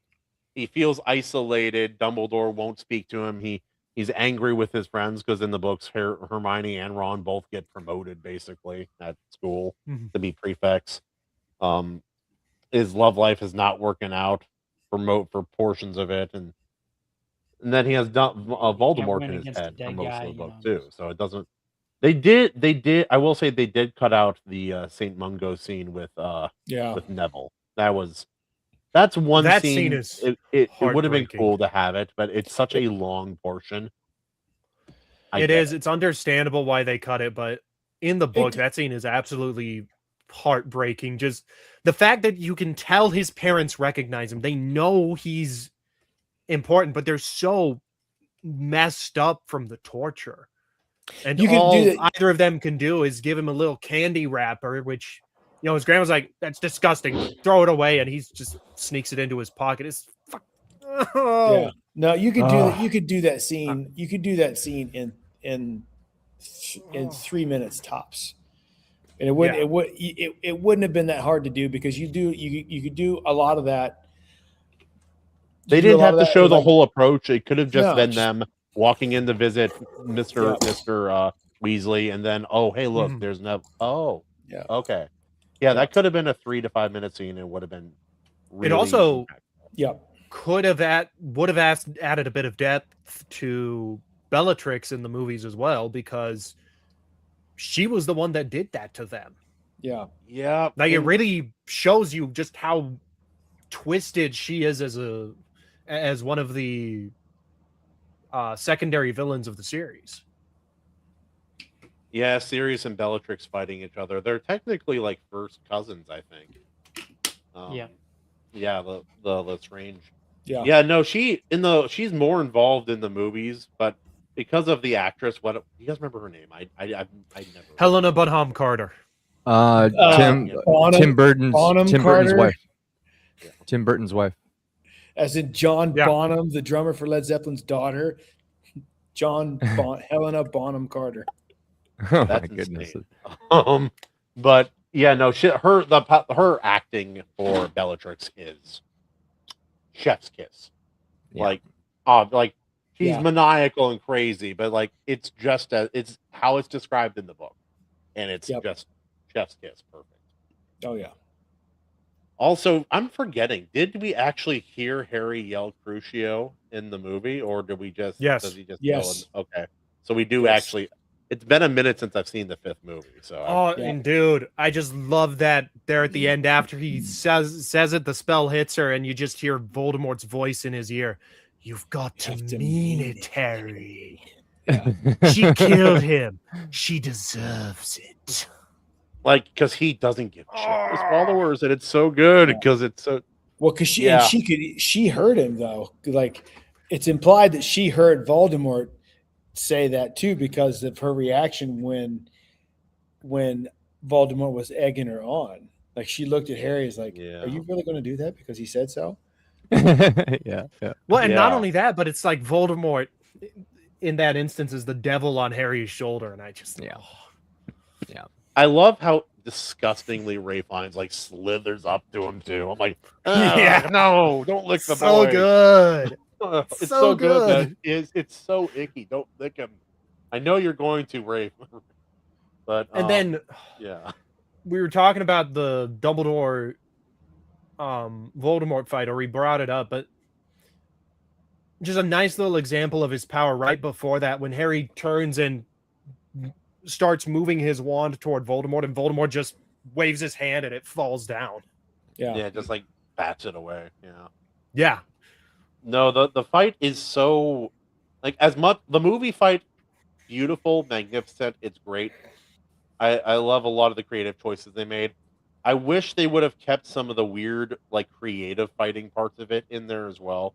Like Dumbledore wasn't winning because he was more powerful. It was because he was cleverer, he was quicker, he was more creative, and that's shown over and over again in the book as well. In that fight, he's like, "Oh, I have a phoenix. She'll catch the killing. Oh, I have all the fountain statues. They're my friends now, and they're fighting you."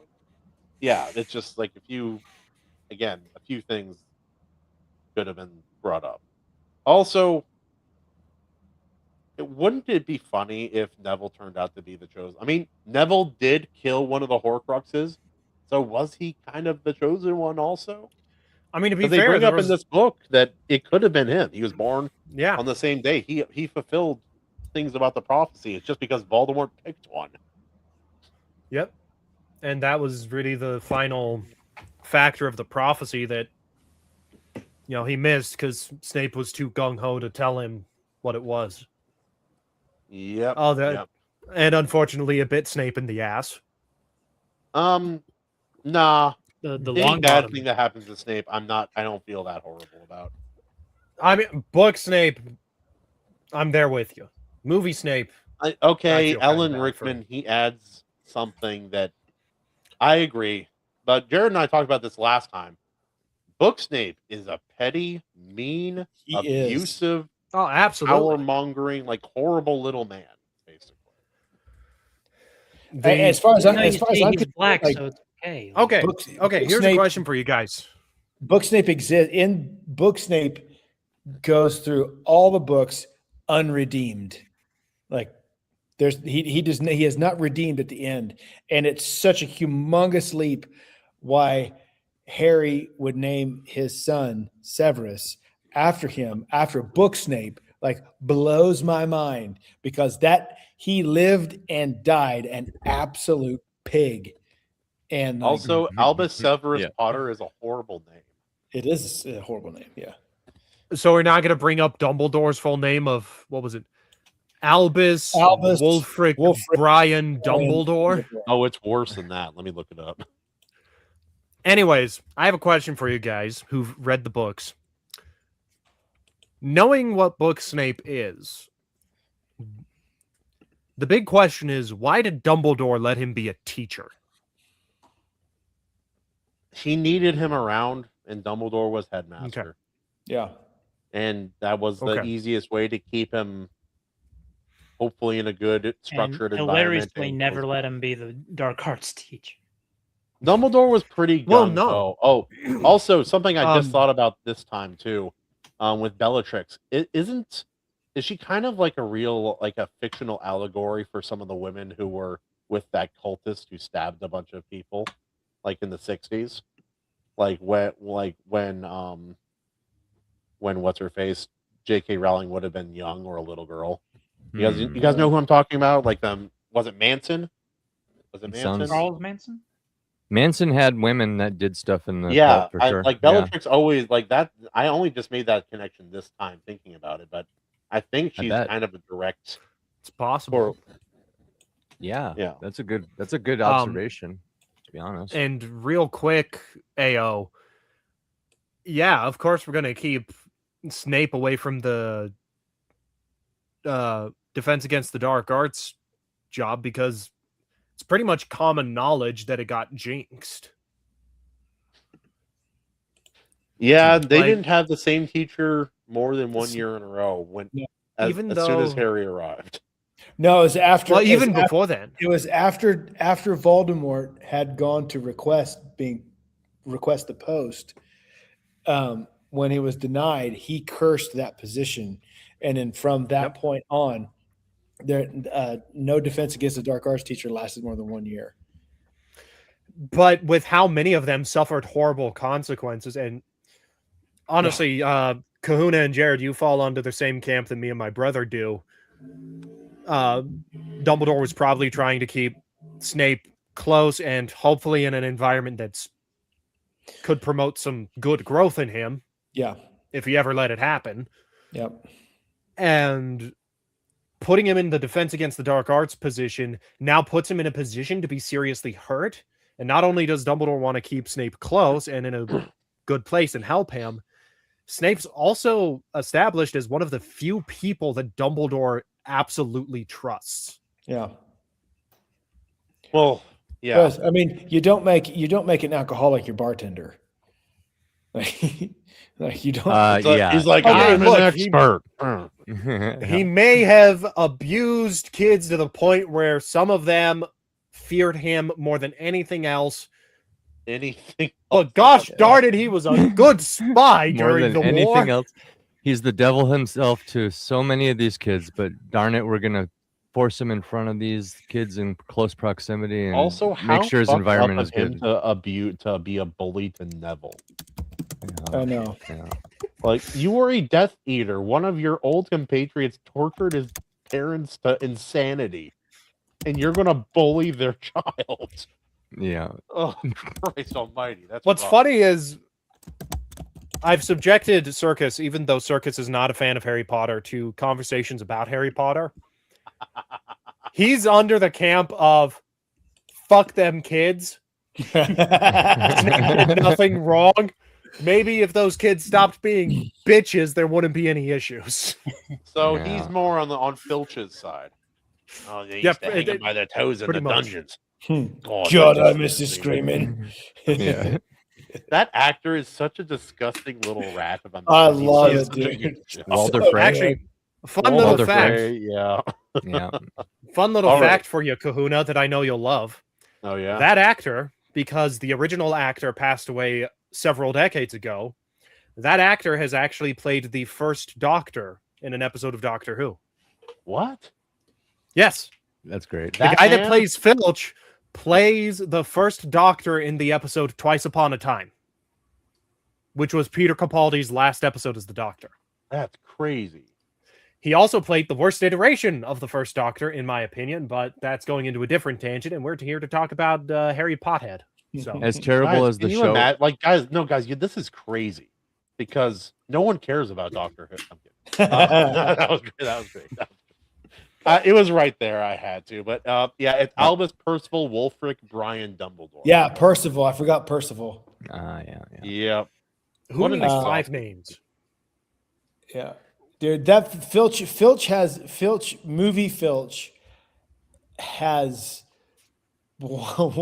one of my favorite quotes of all of the films. in the very first one, when he said, "Good God, man, you're not going on about that bloody dragon, are you? Pull yourself together, man. You're going to the forest after all. Got to have your wits about you." So good. Like, I still drive my kids nuts with just quoting that one at random. It's a weird one to pull out of your hat. I know, dude. It's like, you're not still going on about that bloody dragon, are you? Pull yourself together, man. It's so good. Oh, it's good. So funny. Dude.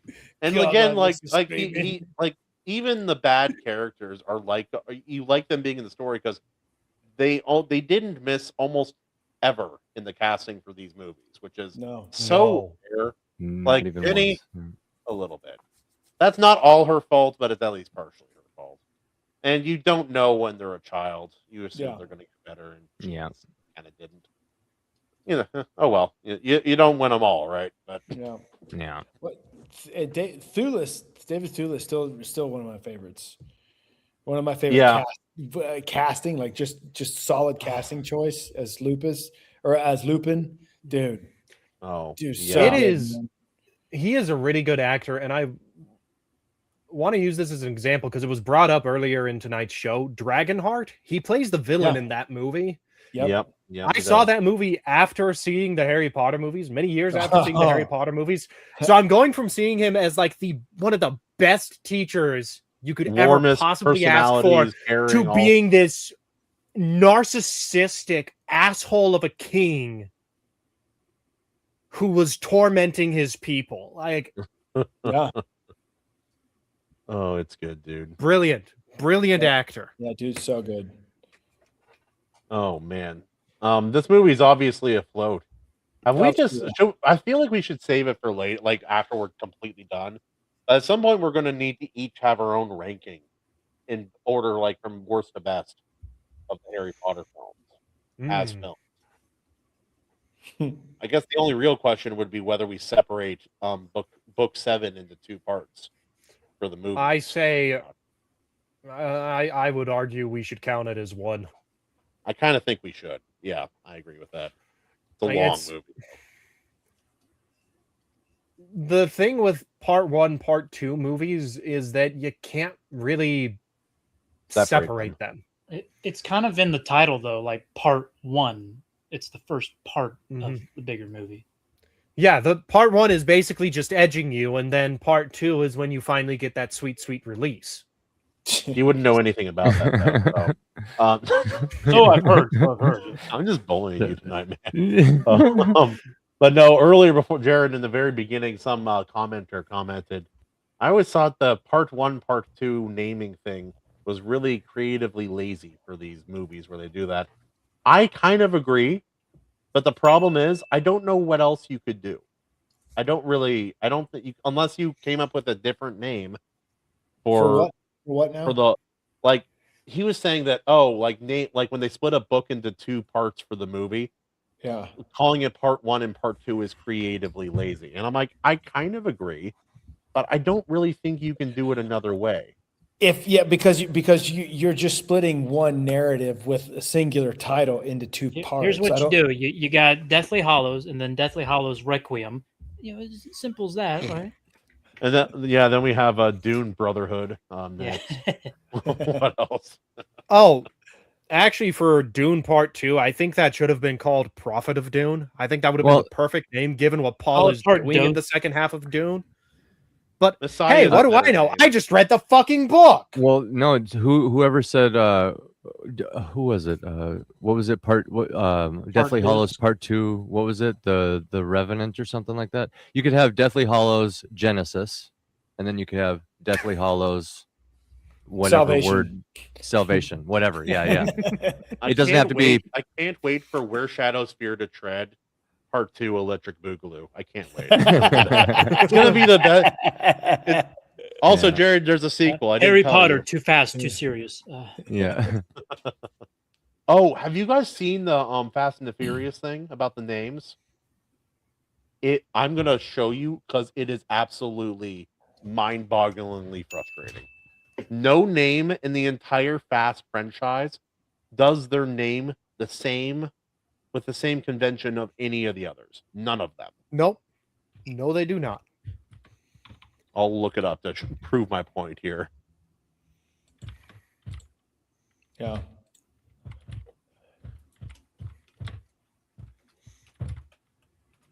I haven't watched like the last 2 or 3 of those. I stopped at Fast 5. I don't give a fuck.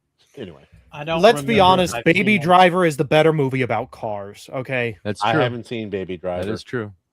Very true. Kahuna, Very you're true. missing out. I'm sorry, Bill. I'm not a pedophile. Let's see. I watched Well, the Gone in first- 60 Seconds. That's basically Fast. That and movie Furious. is I love. That's what that movie is. One of the reasons the 1967 Mustang is my favorite car of all time. I love that movie. It's also All one right, of the but- reasons why those cars are absurdly expensive. They now. are so they became like certain movies made certain cars expensive. That Okay. movie made that car Yep. untouchable.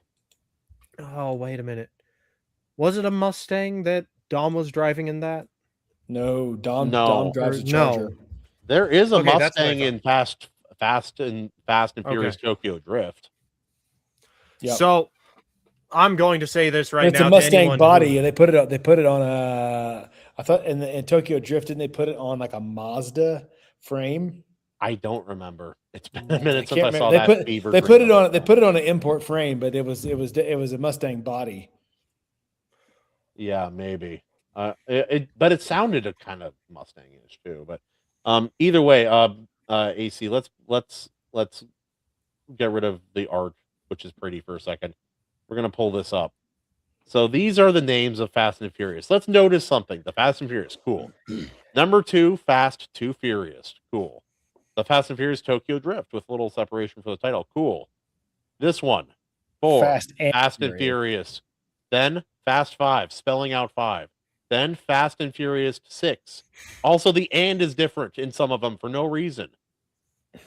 And then Furious. What is going No on? cohesion. No cohesion. There's- It becomes increasingly more autistic. It's even worse 7. because it's Furious not just 7, no they're not fast cohesion. anymore, It's they're not a slow. single one is named the same way as any other film in the entire franchise.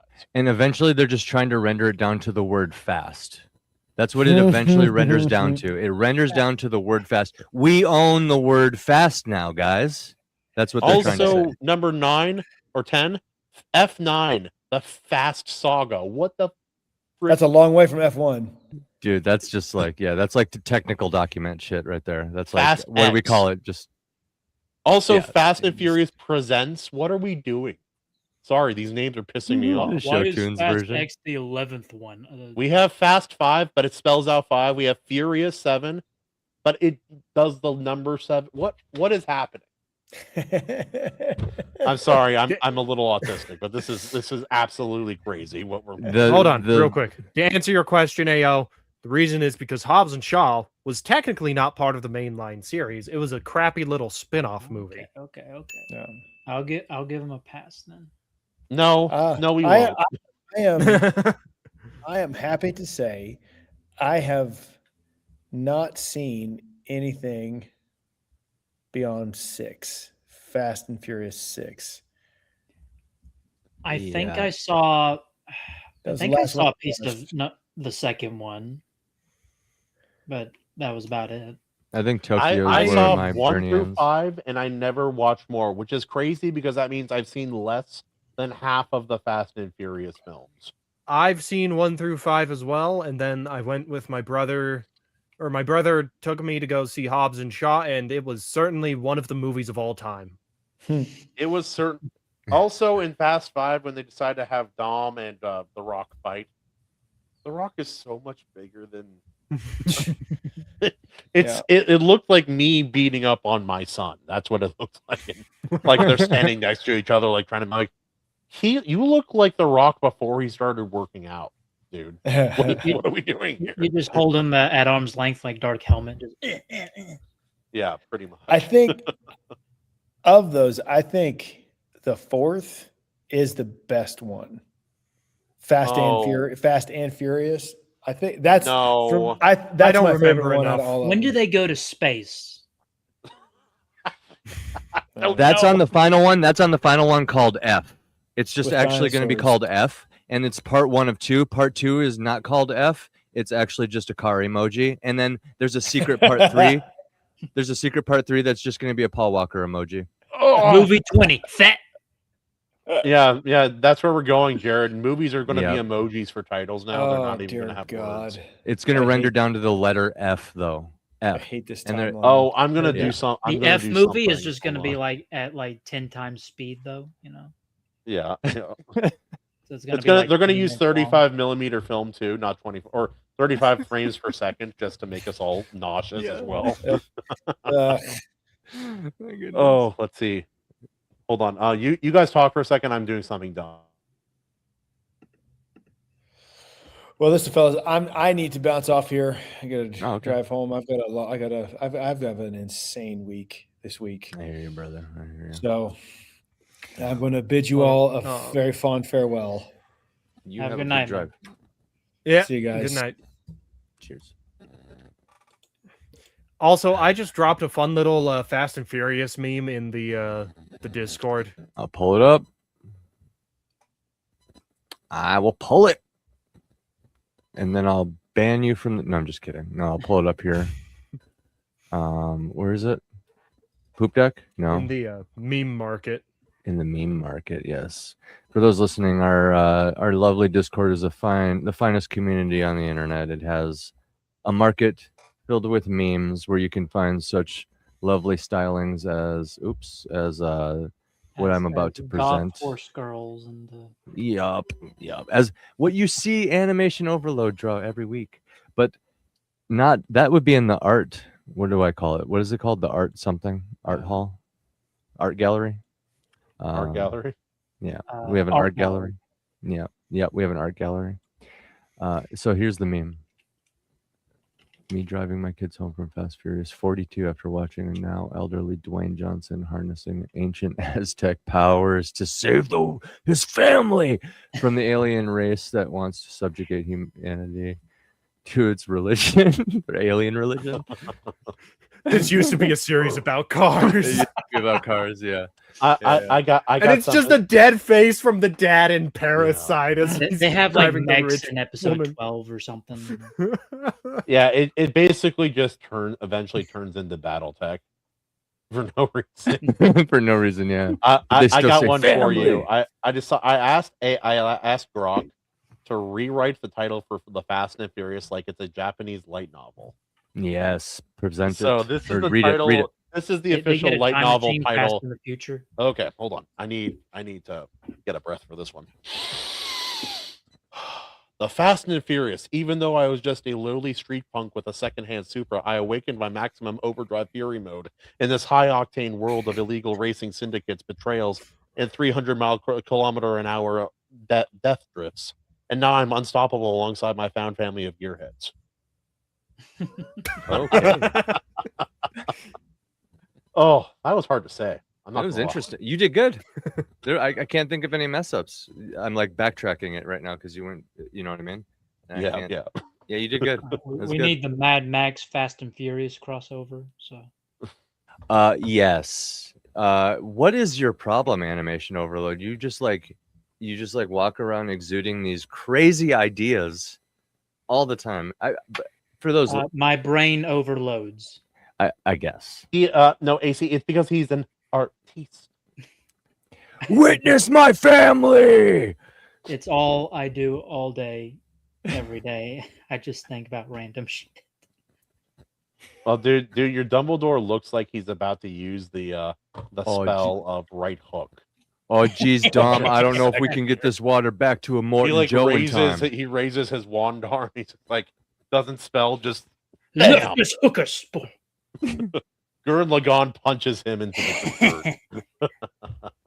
Dude, they have magic. They could like make mechs, right? Like, Well, like, did you guys ever see, like, in the ending of Unlimited Blade Works, the anime for, like, the Fate Unlimited Blade Works, there's a scene where Rareen is fighting, like, physically fighting another mage, and it's them physically fighting with magic enhancing their bodies.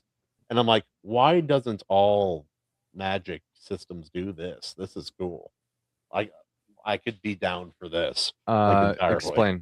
Explain. Like, what do you mean? Like, enhancing? Like, Instead of just like enchanting casting themselves? spells or using projectile attacks, what if I just use magic to make my body faster, stronger, and more durable, and I beat the living piss out of you? No, that's a way. Yeah, I love that way actually. I really very like good. that way. Yeah, Yeah, I yeah. approve of that way. It is the way. This is the way.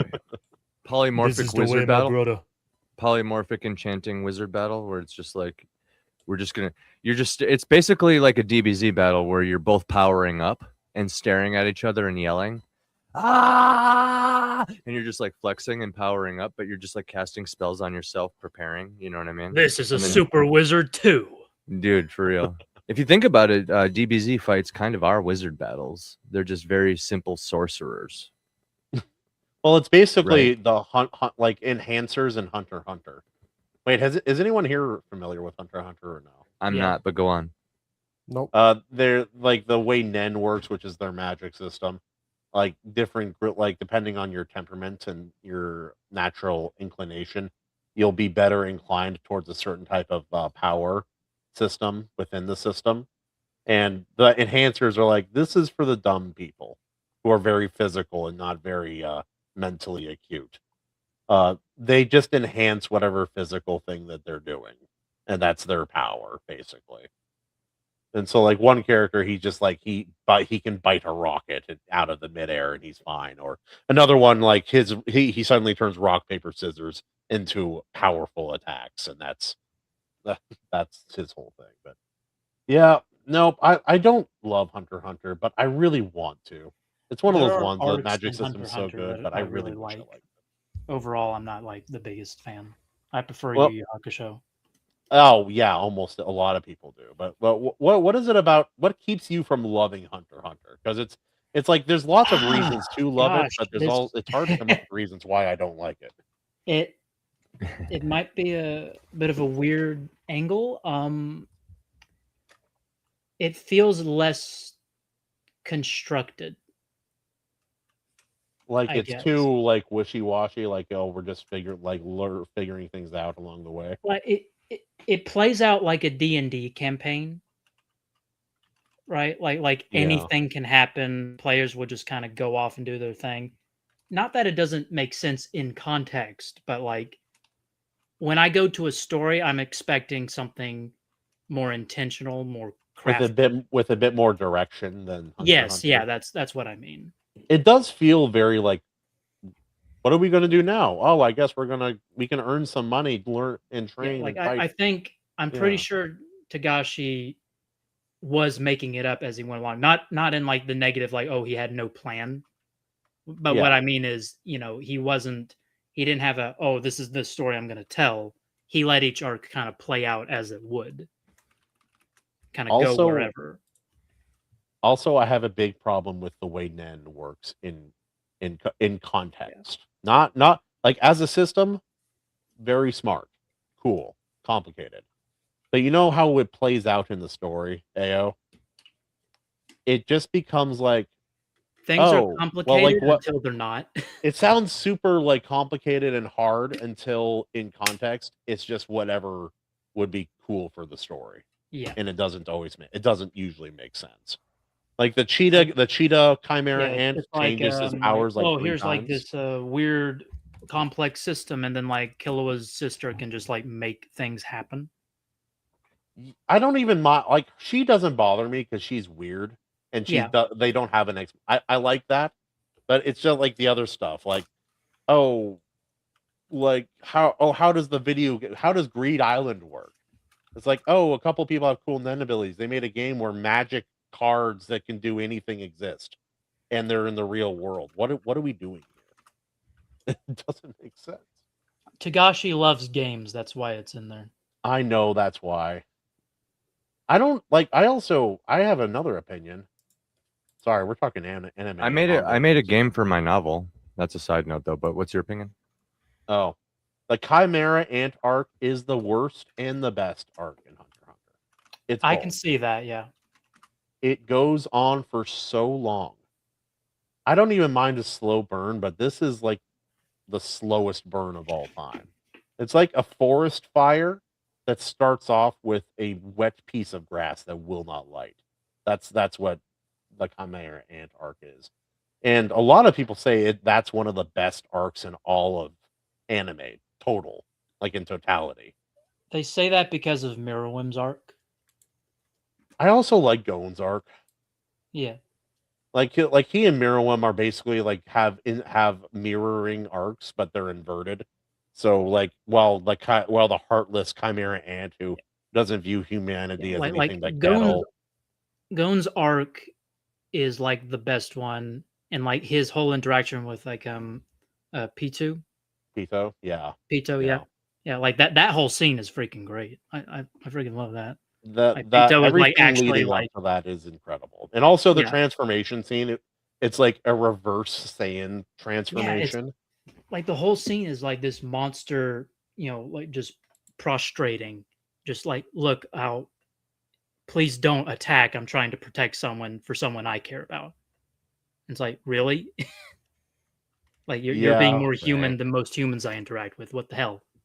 Oh, I don't want to spoil this like for AC or Bill, because I think Bill would actually like Hunter x Hunter. I don't know if I'd like would. Hunter x Hunter. I think you would. I think he would. It's dark and it's out there, and there's a pedophile clown. So I really think it's really up your alley. I'm only He's kind not of joking. There is a pedophile clown. AO knows what I'm talking about. I'm only kind of joking. You bring up the Epstein clown and immediately follow up that with, yeah, I think it's something you'd like, Bill. No, it was the other way around. Your alley. I want to show the scene where Gon, or when Hisoka is fighting Gon, and he has his reaction, but I don't know if I might cancel us off the internet. I don't know if I could show that. Controversial take. I do prefer the animation from the old anime. So.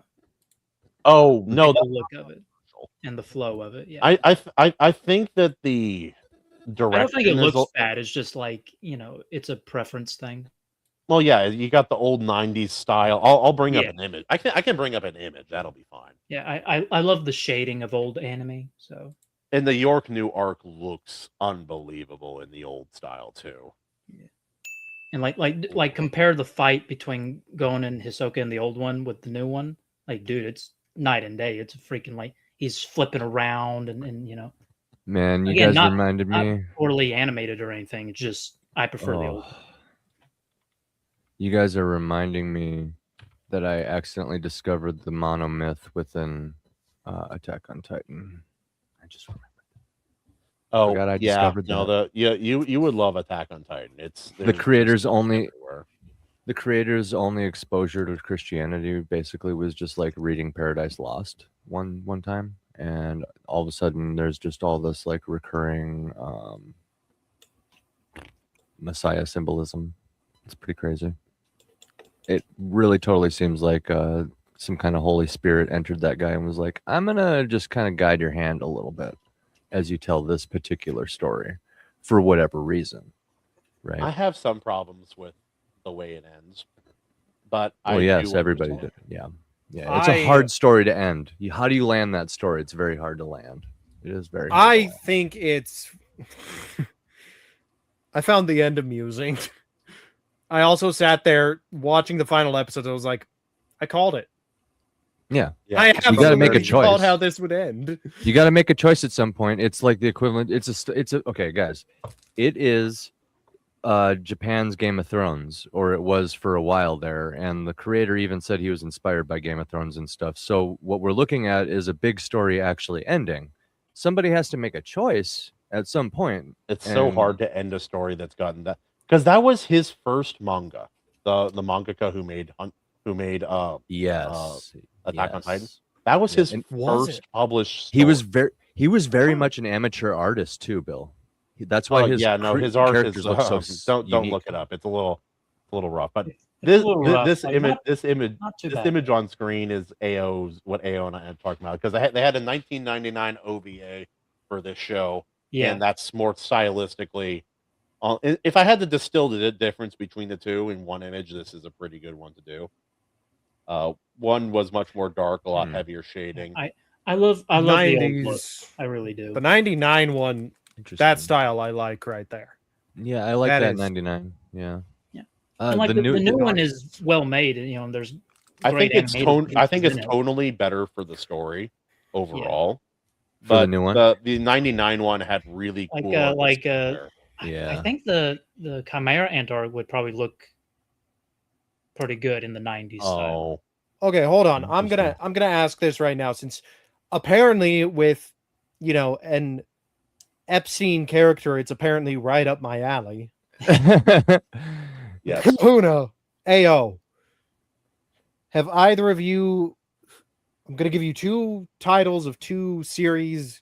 Let me know if either of you have seen it. The first one is it animated or not? It's gonna be anime.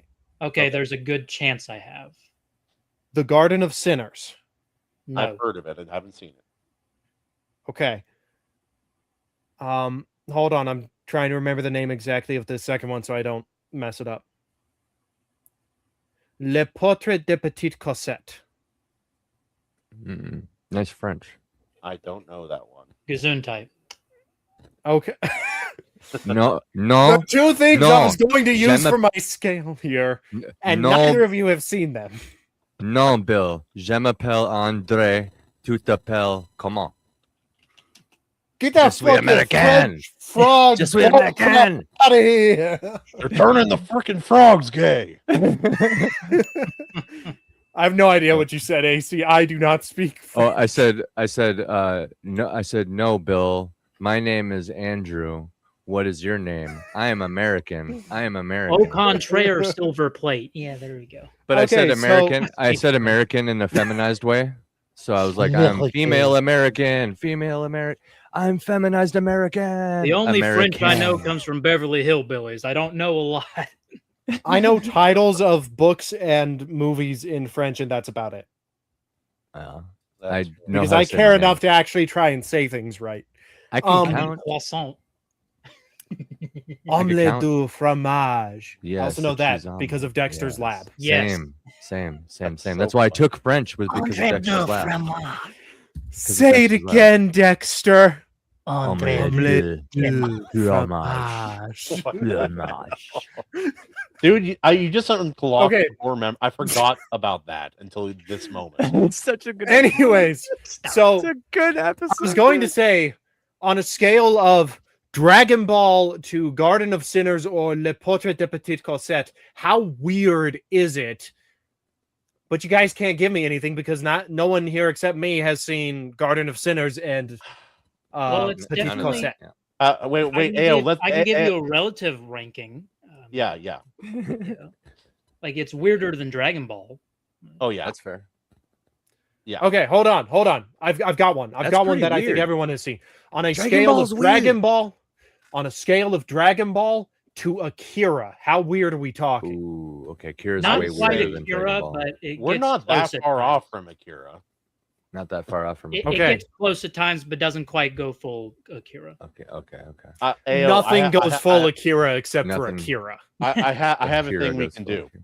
Ayo, you and I will go back and forth. We will tell him one weird thing about it, and then we will each I try love to it. sell him based on something that happens in the story for Hunter Okay, x so Hunter. so it has to be weird and it has to be from the show. Gotcha. Okay. Yeah, We'll go we'll do a weird thing, then a story thing that we think would interest Bill. The weird thing Okay. first because it's fun. All right. I have a weird thing unless you have one ready to go. You go first, and I'll try to think of a good one. Okay. So the way they introduce the aforementioned clown Hisoka, he casual. They're at the hunter exam. They're about to take the exam in order to become a hunter. Gon, the 12-year-old boy, is there. The whole thing. One of the entrants bumps Hisoka the clown as he's entering the space, and he says, "Oh, sorry." So you should say sorry and stay out of the way next time. Anyway, Hisoka keeps walking away, and that man's arms turn into butterflies, and he never gets it. That's pretty weird. What the fuck? That's the character. Also, he has a Spanish tapping rhythm as his Spanish character, guitar, yeah. as his OST whenever he's on scene. Ooh, I like that. Yeah, it's pretty And weird. that's a Bill. weird thing. That's just one early weird thing that's not that weird, but it's fun.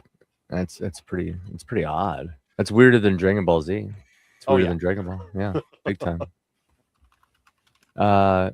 Yeah, that's an oddity there. I just like my classic Death Note. The staples. You know what I mean? Toss on a staple anime. What is it? Oh, I got a Fullmetal weird Alchemist. Okay, pretty yeah, what's funny. your weird thing? thing. There's a ninja with a swastika on his head. There you go. That's pretty weird. That weird one. Okay, That's kinda so weird. I Now- can do you one better, AO. Have That's you ever pretty read weird. The Dark Knight Returns by Frank Miller? No, I Yeah, haven't. I've seen bits I of know of it. Kahuna, I you enough. know what I'm going to bring up, don't you? I do. the mutants or something. No, there's a Uh, Neo-German in Frank Miller's one of his earliest Batman entries who goes around topless and just has the symbol Yeah. over her tits. yeah. Yeah, I heard about. remember. such That's a bit weirder Neo-Germans. than the forehead. So this Before is I was like, Batman. okay, Dark Knight whatever. Returns, right? You say No, that's not weirder, Bill, because I think it Hunter is because is- you go around Hunter is walking Japanese. topless. What? That's pretty. Yeah, Hunter's Japanese in origin. I Why didn't was say it was a so- bad ninja. I That's just as weird said as it was a gets. Ninja. Kahuna's He's right. just a That's as weird. ninja. The Also, symbol is it never actually comes up. It's never important. Oh, Lord. I've heard of such Neo-Germans. I've heard of these. I heard they existed. Is that a Frank Miller thing, or is that a story that he was doing, kind of thing? Like, what's up with that? Because I noticed some Neo-Germans in Sin City too. He just likes it. He just likes it.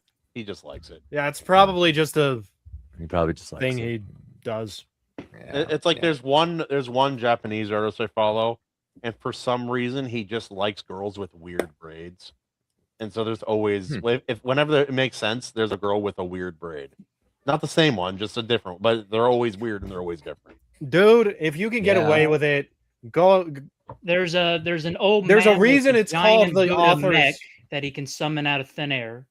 I forgot. Buddha mech. Yeah. A Yes. Buddha man. Dang. And he is one of the Like full, coolest. fat, and happy Buddha mech. Oh, Rub its sorry. belly. What's the Hindu god? The Hindu god, Oh. yeah. There's Do several. you have any idea how little that narrows it down? Yeah. Do you want destruction? Do you want the mother god? Like what? The one with all the arms. This one throws hands. We'll put it that way. Vishnu? Is that the one? Have you seen Naruto? Arima. No, I refuse to watch it.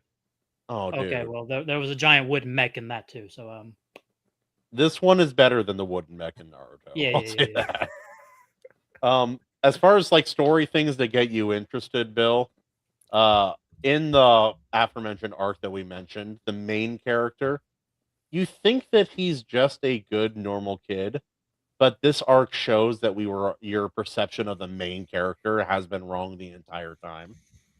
Basically, he's a sociopath. Classic.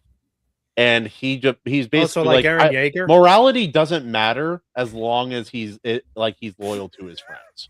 That's it. He threatens to kill a blind innocent girl, and the evil chimera ant has to. I mean, what was promise the him blind something. girl doing? Was she in his way? Maybe she should not be. dying. No, he wanted to kill this chimera ant because the chimera ant killed his mentor, and then told him that his mentor could be revived, only for that to turn out to be a lie. So this entire arc, the king of the chimera ants is born. He is basically the most powerful being that we've seen up to this point in the show. And Bill, this is just AC over here whispering from the shadows, but what if I told you that? What if I told you that Aaron Yeager is actually just? And it's so crazy. My mind is like blowing again. What if I just told you that he's actually what would happen if Christ came to the world and then decided, you know what? Yeah, I don't think I'm going to save humanity. I don't think I'm. Except, in fact, quite the opposite. Aaron did. Or if he took a different approach, is what I'm saying. And keep in mind, the creator of the show does not have really any experience with Christianity lore or anything. So, well, I mean, it wouldn't surprise me. He's Japanese, but well, exactly. Paradise Lost and Dante's Inferno. Those end of the day, Aaron Yeager was never. He basically took the Ozymandias approach, except he actually had the balls to become the ultimate threat that had to unite humanity. Unlike Ozymandias, who decided to be, I've always hated, a little gay lord who made a space squid. Mm-hmm. Aaron Yeager was like, okay, we need to unite humanity. Fine, I'll take the founder. I'll figure out how to use the founder. Well, right. Screw all of you. I'm going to start the rumbling. Come and stop me. Oh, you can only stop me if you unite. Bitch. The entire story kind of reeks of Jesus, though, is my entire point, because he becomes completely self-aware that he's going to die. Like he sees the end.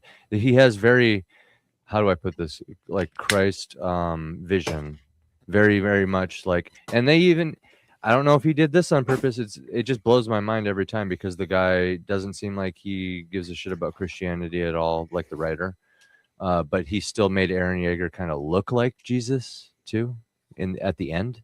And the whole thing, like I said, it's very monomyth embedding itself. Very who is the guy, Tolkien, and the other guy that wrote Narnia? C.S. Lewis. C.S. Lewis always talked about the monomyth. That's why the lion is Jesus, literally. It is. And it's the monomyth. He talked about that. It's this idea that it just perseveres. It pervades everything. Just like I could point to a bunch of monomyth stuff in George Martin's work, but I think his is more with purpose, because he studied the fuck out of it. I think he studied all religions, George Martin. But yeah, that's a little side note, kind of interesting, and that's just like a little taste of what I'm talking about, because like he knows he's gonna die, just like Jesus did. He knows what he's gonna like, the cross, quote unquote, he's gonna have to carry, which is like the founder, like you said. There's a whole bunch of it. Anyway, that's neither here nor there. Dumbledore is looking swole. Yeah, dude, he's fucking cut. I need to watch Attack on Titan again. My wife got them cronk arms going on. I like it. Yeah, it's sick. It's like, hey, how's it going? I just have to point out too that Animation Overload had the faces in about 10 seconds. It was like, there's Dumbledore and there's Voldemort. I remember because I was like, holy crap, there's Voldemort already, just chilling there, his head floating early on. So yeah, pretty crazy. Good job, buddy. As always, it looks so good. Thank you. I'm glad you like it. Mm-hmm. Okay, so again, Bill, this isn't even a show I love. So Nazi Ninja, what do you think? Yeah. Oh yeah, Nazi Ninja, that was good. I have several questions. First of all, is he actually a Nazi? No. Or is it nothing just to do with anything? The actual proper use of the symbol, yes, as it was originally intended? Yes. Yes. It's just funnier to say Nazi Ninja. It is funnier. This is the main character, and he's pointing at an innocent, he's pointing at an innocent girl. And this is not for some grand purpose. This is just because he wants revenge. Very few stories of, like, especially that start off like this, would have your child character, when he's not possessed by something, do this. Yeah. And it gets much worse than this, obviously. Huh. But yeah, he has the only way I can describe it is he basically sacrifices all future power he could ever have in order to be powerful enough in one moment to destroy his enemy. And it decimates his body to the point where he looks like a burned corpse. Does he cry like a bitch like Deku always does? No, he doesn't cry about anything, ever. Because he's a sociopath. A thing to keep in mind is that Hunter x Hunter is a deconstruction of shonen. Yeah. And so it'll do a lot of things specifically to be different. Those stories are important animation. The deconstruction stories, not always the best, but Kahuna. Well, no, you don't want to take. Kahuna, Depends on how it's hold done. that thought. Hold that thought, Bill. And yes, you're right. Animation and Kahuna. Are you saying he's like Raceland from Dragonlance, where he's like, I know what I bought. Yeah, I'm fucking sickly all the time, but you know what? I'm way more powerful than your bitch ass. I know what I bought. You know, is he like that? No. He's Raceland from Dragonlance, man. Raceland, the hourglass eyes and the gold skin. He knows what he did. He's like always coughing, and he's just sickly wizard. He knows what he bought, though. Like, I think he made deals with demons. I can't remember the story at this point. What were you gonna say, Kahuna? Sorry.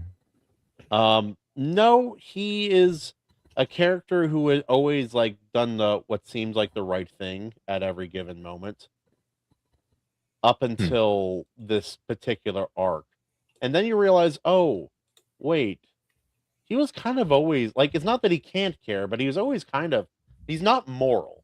He's not morally good. Like you kind of thought he was. Like He's the overly optimistic character, but to a fault. Yeah. Yeah. That's sort of the idea behind him. Like, he's so optimistic that it leads him down a dark path in the end. Are you guys familiar with Dragonlance? I haven't read it. I do own it now, though. Oh, okay, Kahuna. Raceland. He is in D&D terms, he's the asshole of the group. He's like the warlock who actually looks way older than he actually is. Because like I said, he's like messed up. Just hunched over. He's always got his big, strong paladin brother helping him along. You know what I mean? Being a good guy, helping him along. And then he's always just like, grouchy, you know? And he's got like gold skin, and when you look him in the eyes, his pupils are in the shape of hourglasses, and he's always sickly and coughing, but like he doesn't regret it. He's like, oh, I am way better than you. So just step up. You can make fun of my cough, but not for long if you piss me off enough. You know what I mean? He's a wizard, so no, we'll hop over to this. I have to skip around a little bit, so we'll have to go through faster. Yes. But just to give you an idea of what it looks like when this show does do something right for once. Oh yeah, remember to pause or mute or something as needed. Already is already giving you a vibe. It's already what is going on here? He was just told, like, he spared this creature in front of him who is much more powerful than him because he was led to believe that she could resurrect his dead mentor who she killed. And she just revealed, I'm sorry, I lied to you because I needed time to do what my king asked me to do. And unfortunately, now I'm going to kill you. Oh. Because that's what's best for the king. Yeah. The long story short is this whole arc is about these chimera ants, these creatures that can devour things and become more powerful based on what they devour. And they end up eating nin users and gaining nin abilities, which make them insanely dangerous. Yep. That's sick. The initial ants, like Pito here, don't care about humanity at first. Eventually, their leader, Meruem, starts to care for a certain human. Yep. Right? Like starts developing a friendship with her. And then because she cares about the king, she ends up caring about this girl by proxy. So in order to protect the girl and keep going from just attacking and potentially killing her, she tells a lie like, hey, let me heal this girl first. and then I'll bring your mentor back, even though she can't do that. Yeah. And it's bad already. Like, it was only because of the threat to the girl that she didn't attack him right away, because up until like she's one of 3 royal guards. Each royal guard has more Nen and ability naturally at birth than the most powerful Nen user in the entire story that we've seen so far up till this point. And obviously Gon, the main character, is far below that up till this point. But this is I call this, like, I've always described this scene as kind of a reverse version of a Super Saiyan transformation. Yeah, a reverse power up. Yeah. Yeah, it's not a glorious thing. It is very much a bad thing. Like, holy shit. Okay. Yeah, what he's prepared to give up in this scene. Yeah.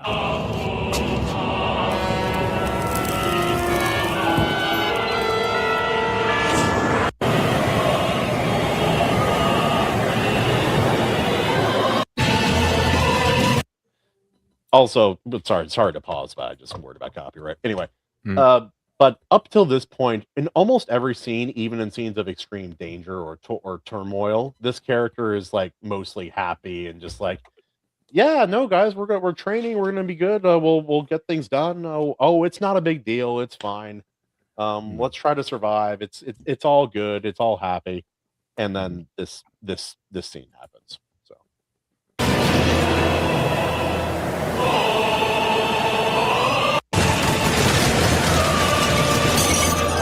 All the lights going out and shit. It's like the shadows are like coalescing around him. The closest scene I can think of would be like Ichigo going full hollow. Yeah, actually, that's a decent comparison. Yeah. But again, like art direction, what they end up doing later in the scene, like with the art style AO, I'll let you know that's like one of my favorite art style choice things I've ever seen in a show, period. Yeah, like when he fully transforms and it's all the jagged lines and stuff. Yeah. Ooh, that's good. It's sick. Okay, back. Nanda, これは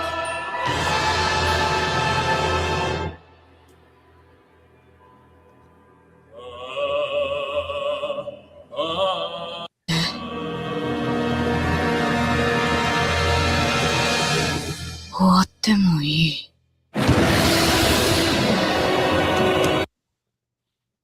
Yeah, but no, I for some reason, Bill, I do think this show is for you specifically. I think you would. We crack jokes, but like, I think you might like it.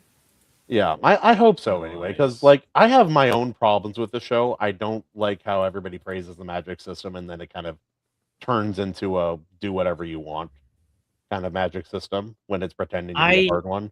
I appreciate Hunter x Hunter more than I like it. I don't dislike it. It's just, it's more like Togashi got to tell the story he wanted to tell. Yeah. And there are a lot of really cool ideas he did in it. So yeah, man. And when it's paced well, I think it's really good. Yeah, when it's good, it's really good, but it has to, like this arc kind of waffles a little bit. Something like this arc was 64 episodes. Or something like that. Yeah, no, it's something like 64 episodes, or for me, it's either between 58 and 64 episodes. But yeah, better day.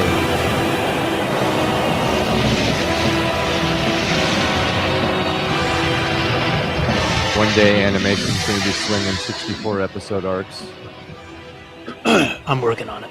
Yeah, we'll get there. Well, happy with one episode. You got to start small, 30 episodes. Yeah. 30. Yeah, basically. And tonally, the show is so funny because like there's like watch episode 1, then watch this. It's not the same show. Dude, this is pretty crazy though. Like some of these Japanese shows really impress me. Like some of my artist friends, I lived with the Letourneau family for a little bit in my youth, and they always talked about how, Western animation versus Eastern animation. And one of the biggest things that the son, Josiah, of the family, because they have 3 sons, Josiah, who was the artist, he always criticized anime. You freeze frame on one scene and you have somebody keep talking, and then you can just Other basically back's bounce turned and between. you can't see it. Yeah. Yeah, you can like bounce between like two different like of the same panel or whatever, and it's just reusing the same assets over and over again. Whereas compare that to like Scooby-Doo, right, where it's reusing the background over and over again, but like in a different way. It's not just bouncing between 1 and 2. Do.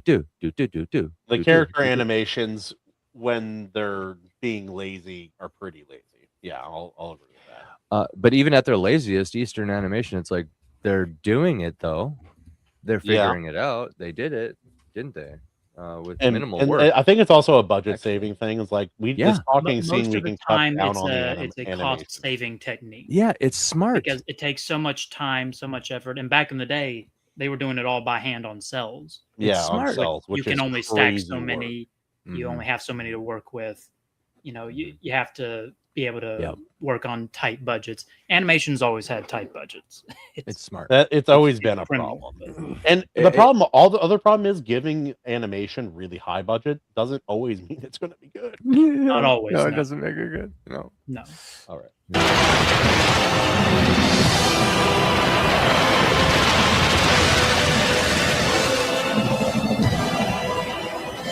Dang.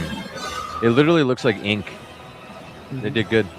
Yeah. I'm trying to remember if it looks like it does in the manga or if they tweaked it too much, because it looks very similar, I think. To what? The manga, how he looked in the manga, like because it looks like kind of brush stroke, like paint. Oh, very heavy brush stroke. Yeah. Honestly, like I said, the art in the manga is, I don't love it. It's one of those things. Like, has health issues, and so is that why the series is on hiatus? From what I hear. What was that? Oh, it's always on. The problem is he also wants to write a novel, but he just won't do it.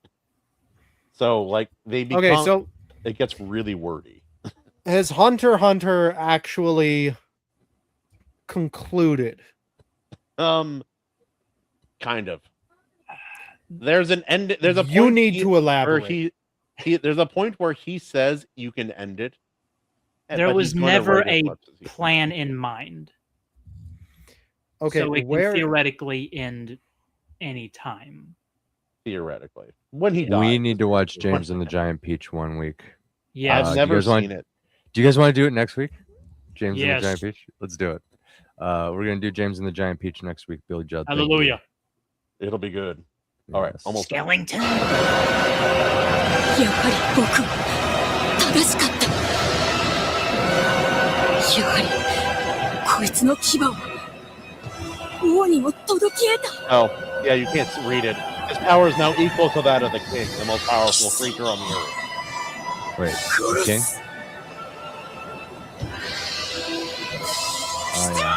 There's that Trump meme. It's the Trump meme. He was the Trump meme. Did you see that? No, the Trump meme used it, but anyway. Yes, it did. Now, basically what he did in that scene was he used Nen to age his body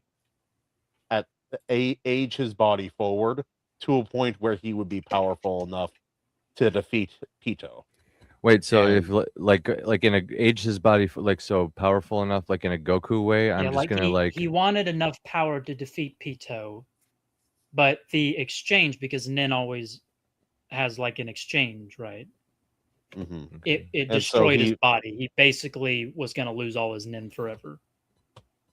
And yeah, and to this point in the story, that's still true. He's still like that. He ends up not becoming. He ends up being posted in the background, and he's no longer the main character of the story at this point in the manga. But yeah, you guys couldn't. I forgot you guys couldn't read it, but yeah, he said the last thing he says before I'll kill you is I'll use everything. And basically, yeah, so he transforms his body. He's turned himself into an adult with the mindset and body and voice of a child. Mm-hmm. And even after her body is dead, he is still beating on it. Mm-hmm. Oh yeah. Without condoning or condemning, I understand. See, I told you this was your series, dude. I promise you. Speaking of, I still need to watch the newest season of Frieren. Never It'll seen- always be there. It will. Free run is That- good, but Yeah. it's being held in such high regard. It What- makes me what's the think deal? A lot of anime fans. What do you mean Like, by what's the deal? Well, like, what's its thing? What is it? It's What is different it? from most anime. That's it. It's That's like it? a classic fantasy, I think. Yeah. Basically, this is a story taking place after the big adventure has happened. Yeah. The big adventure has happened. Okay. All of the original heroes who defeated the great evil are dead, except for one, Frieren the elf. She decides, after realizing that she, through her elftism, she actually does care about the people that she met along the way. She decides she wants to go on a journey retracing the steps of the old adventure That's cool. to try and better understand herself and the people around her. It wait, is- wait. One more thing. So AC, she's an elf. They're not quite immortal, but they live like a 1,000 years is a short lifetime for an elf in this verse. Mhm. So she went on this portion of her life, this adventure with her group was 10 years, which is nothing to her. Yeah. And so only later, like their adventure ends. She's like, "I'll see you go. I'll see you guys again. Maybe we'll go see. We'll come back. We'll talk when we see when this meteor shower happens again in 50 years." So she only waits 50 years to see them again, and then one of her companions, it's first episode, he dies, and it's Yeah. only then that she realizes, oh, these people aren't always going to be here, and I've No. wasted. Like, I've been using my time treating everyone and everything like it's all permanent, like it's always going to be there, and it will not be there.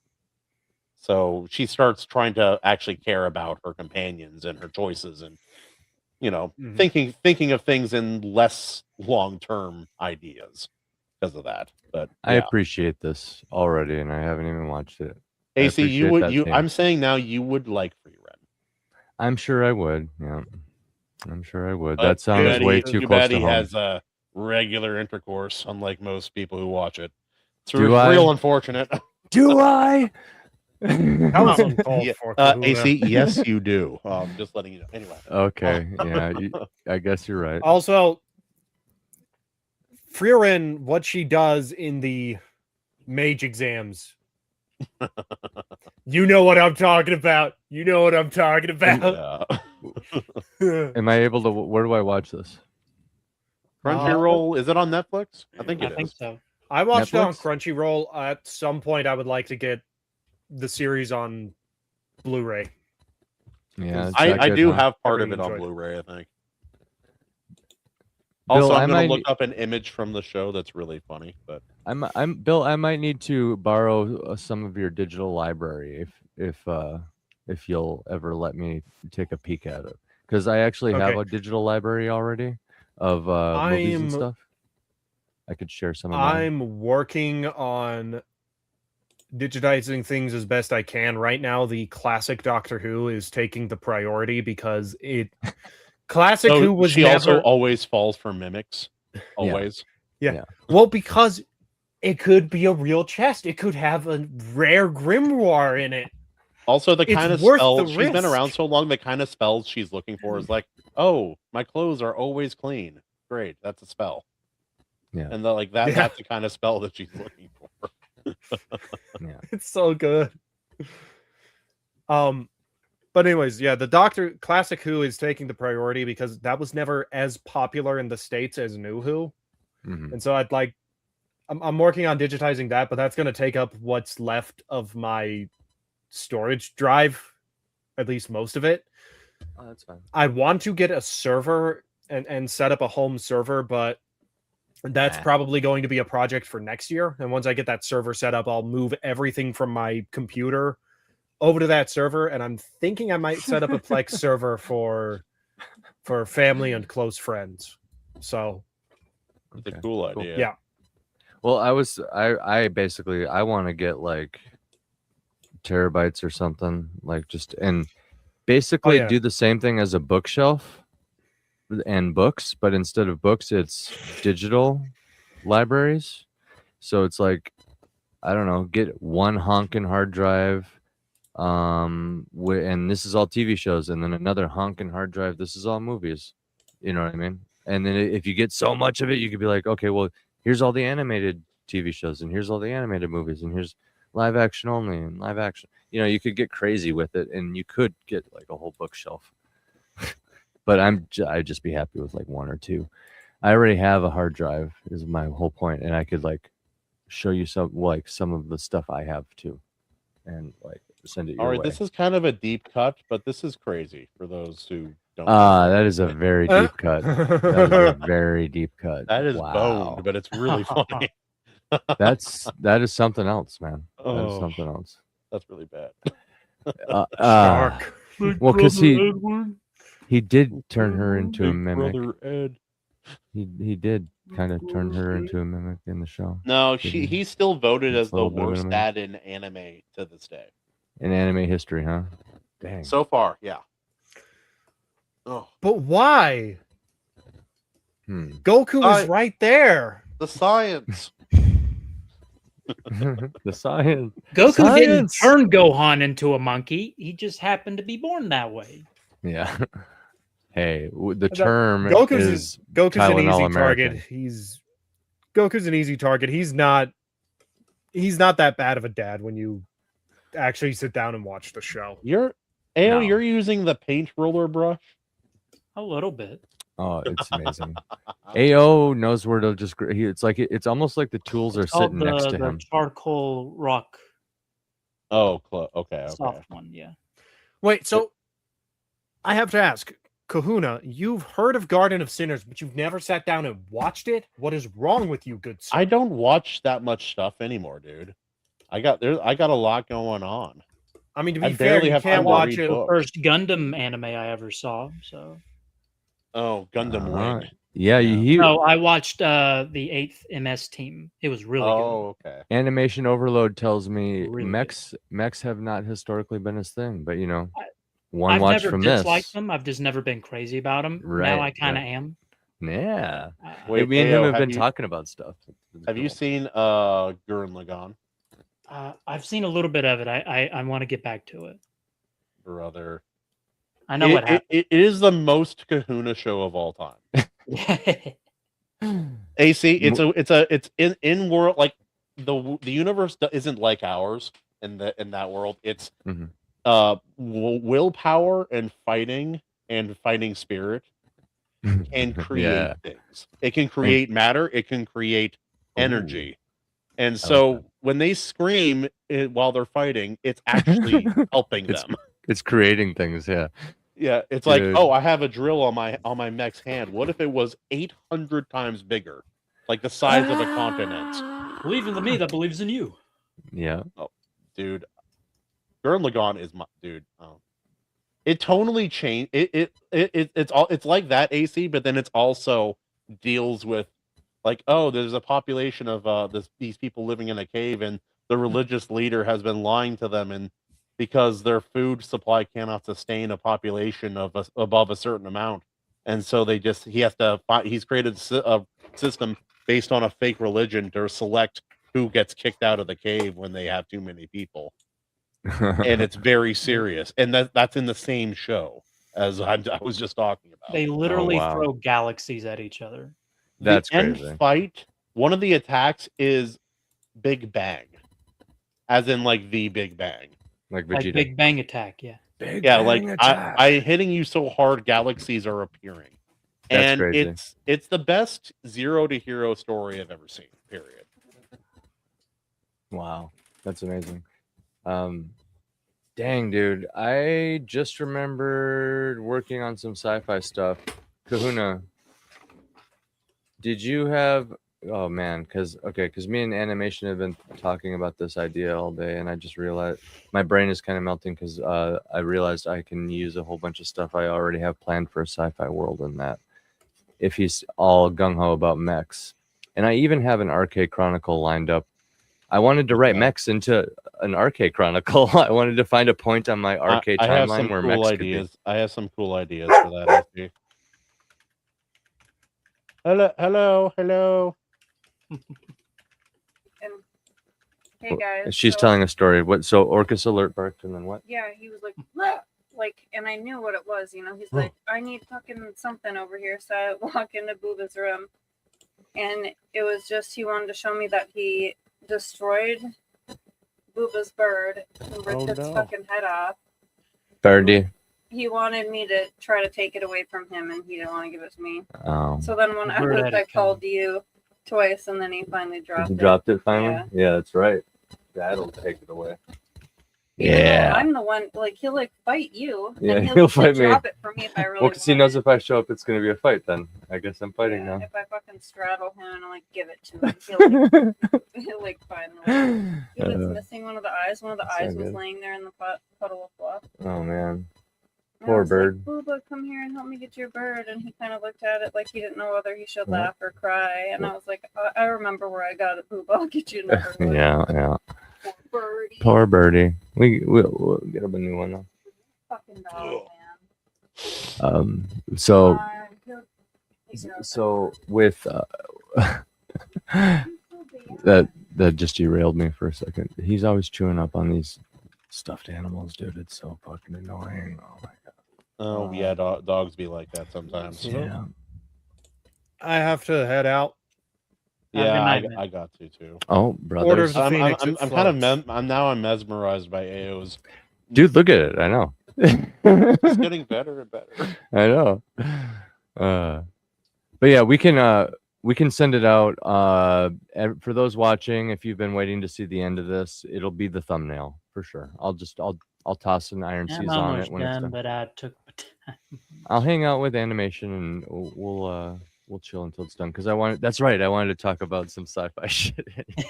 Well, we can just do that as our own separate thing too. We can record it if you want or not. Either way is fine. You can record it and you make a video out of it if you want. Yeah, that'd be fun. Yeah, that'd be cool. Also, AC, you need some sleep because you're not fully recovered, and I don't want you talking to purple dragons again. Dude, I start talking to things. It's pretty crazy. No, yeah, it ain't great. Feeling better. Great. I like how you ripped his robe. Like he just like rip off. Sido Chesto. Dude, that is one of the best scenes in the Bible when one of the Pharisees gets so angry at what Jesus says, his words, that he just rips his own shirt. He's just like, oh, you pissed me the fuck off. Rips his own shirt. It's like that's a hilarious detail because how angry would you have to be to actually rip your own shirt? Pretty angry. I picked up this one and another one recently. This is my second favorite, but it's quoting Psalms that has a little skull on it. Oh, let me pull it up. What is it? Yeah, let me see here. There we go. Oh, that's cool. Oh yeah. Yeah, it has a skull and it's Show one more time. Oh, show it one more time. Oh, yeah. Sweet. I like it. Yeah. But yeah, and it's Christian company. It's arise, O Lord, deliver me, my God, strike all my enemies on the jaw, and break the teeth of the wicked. I'm like, that's a baller shirt.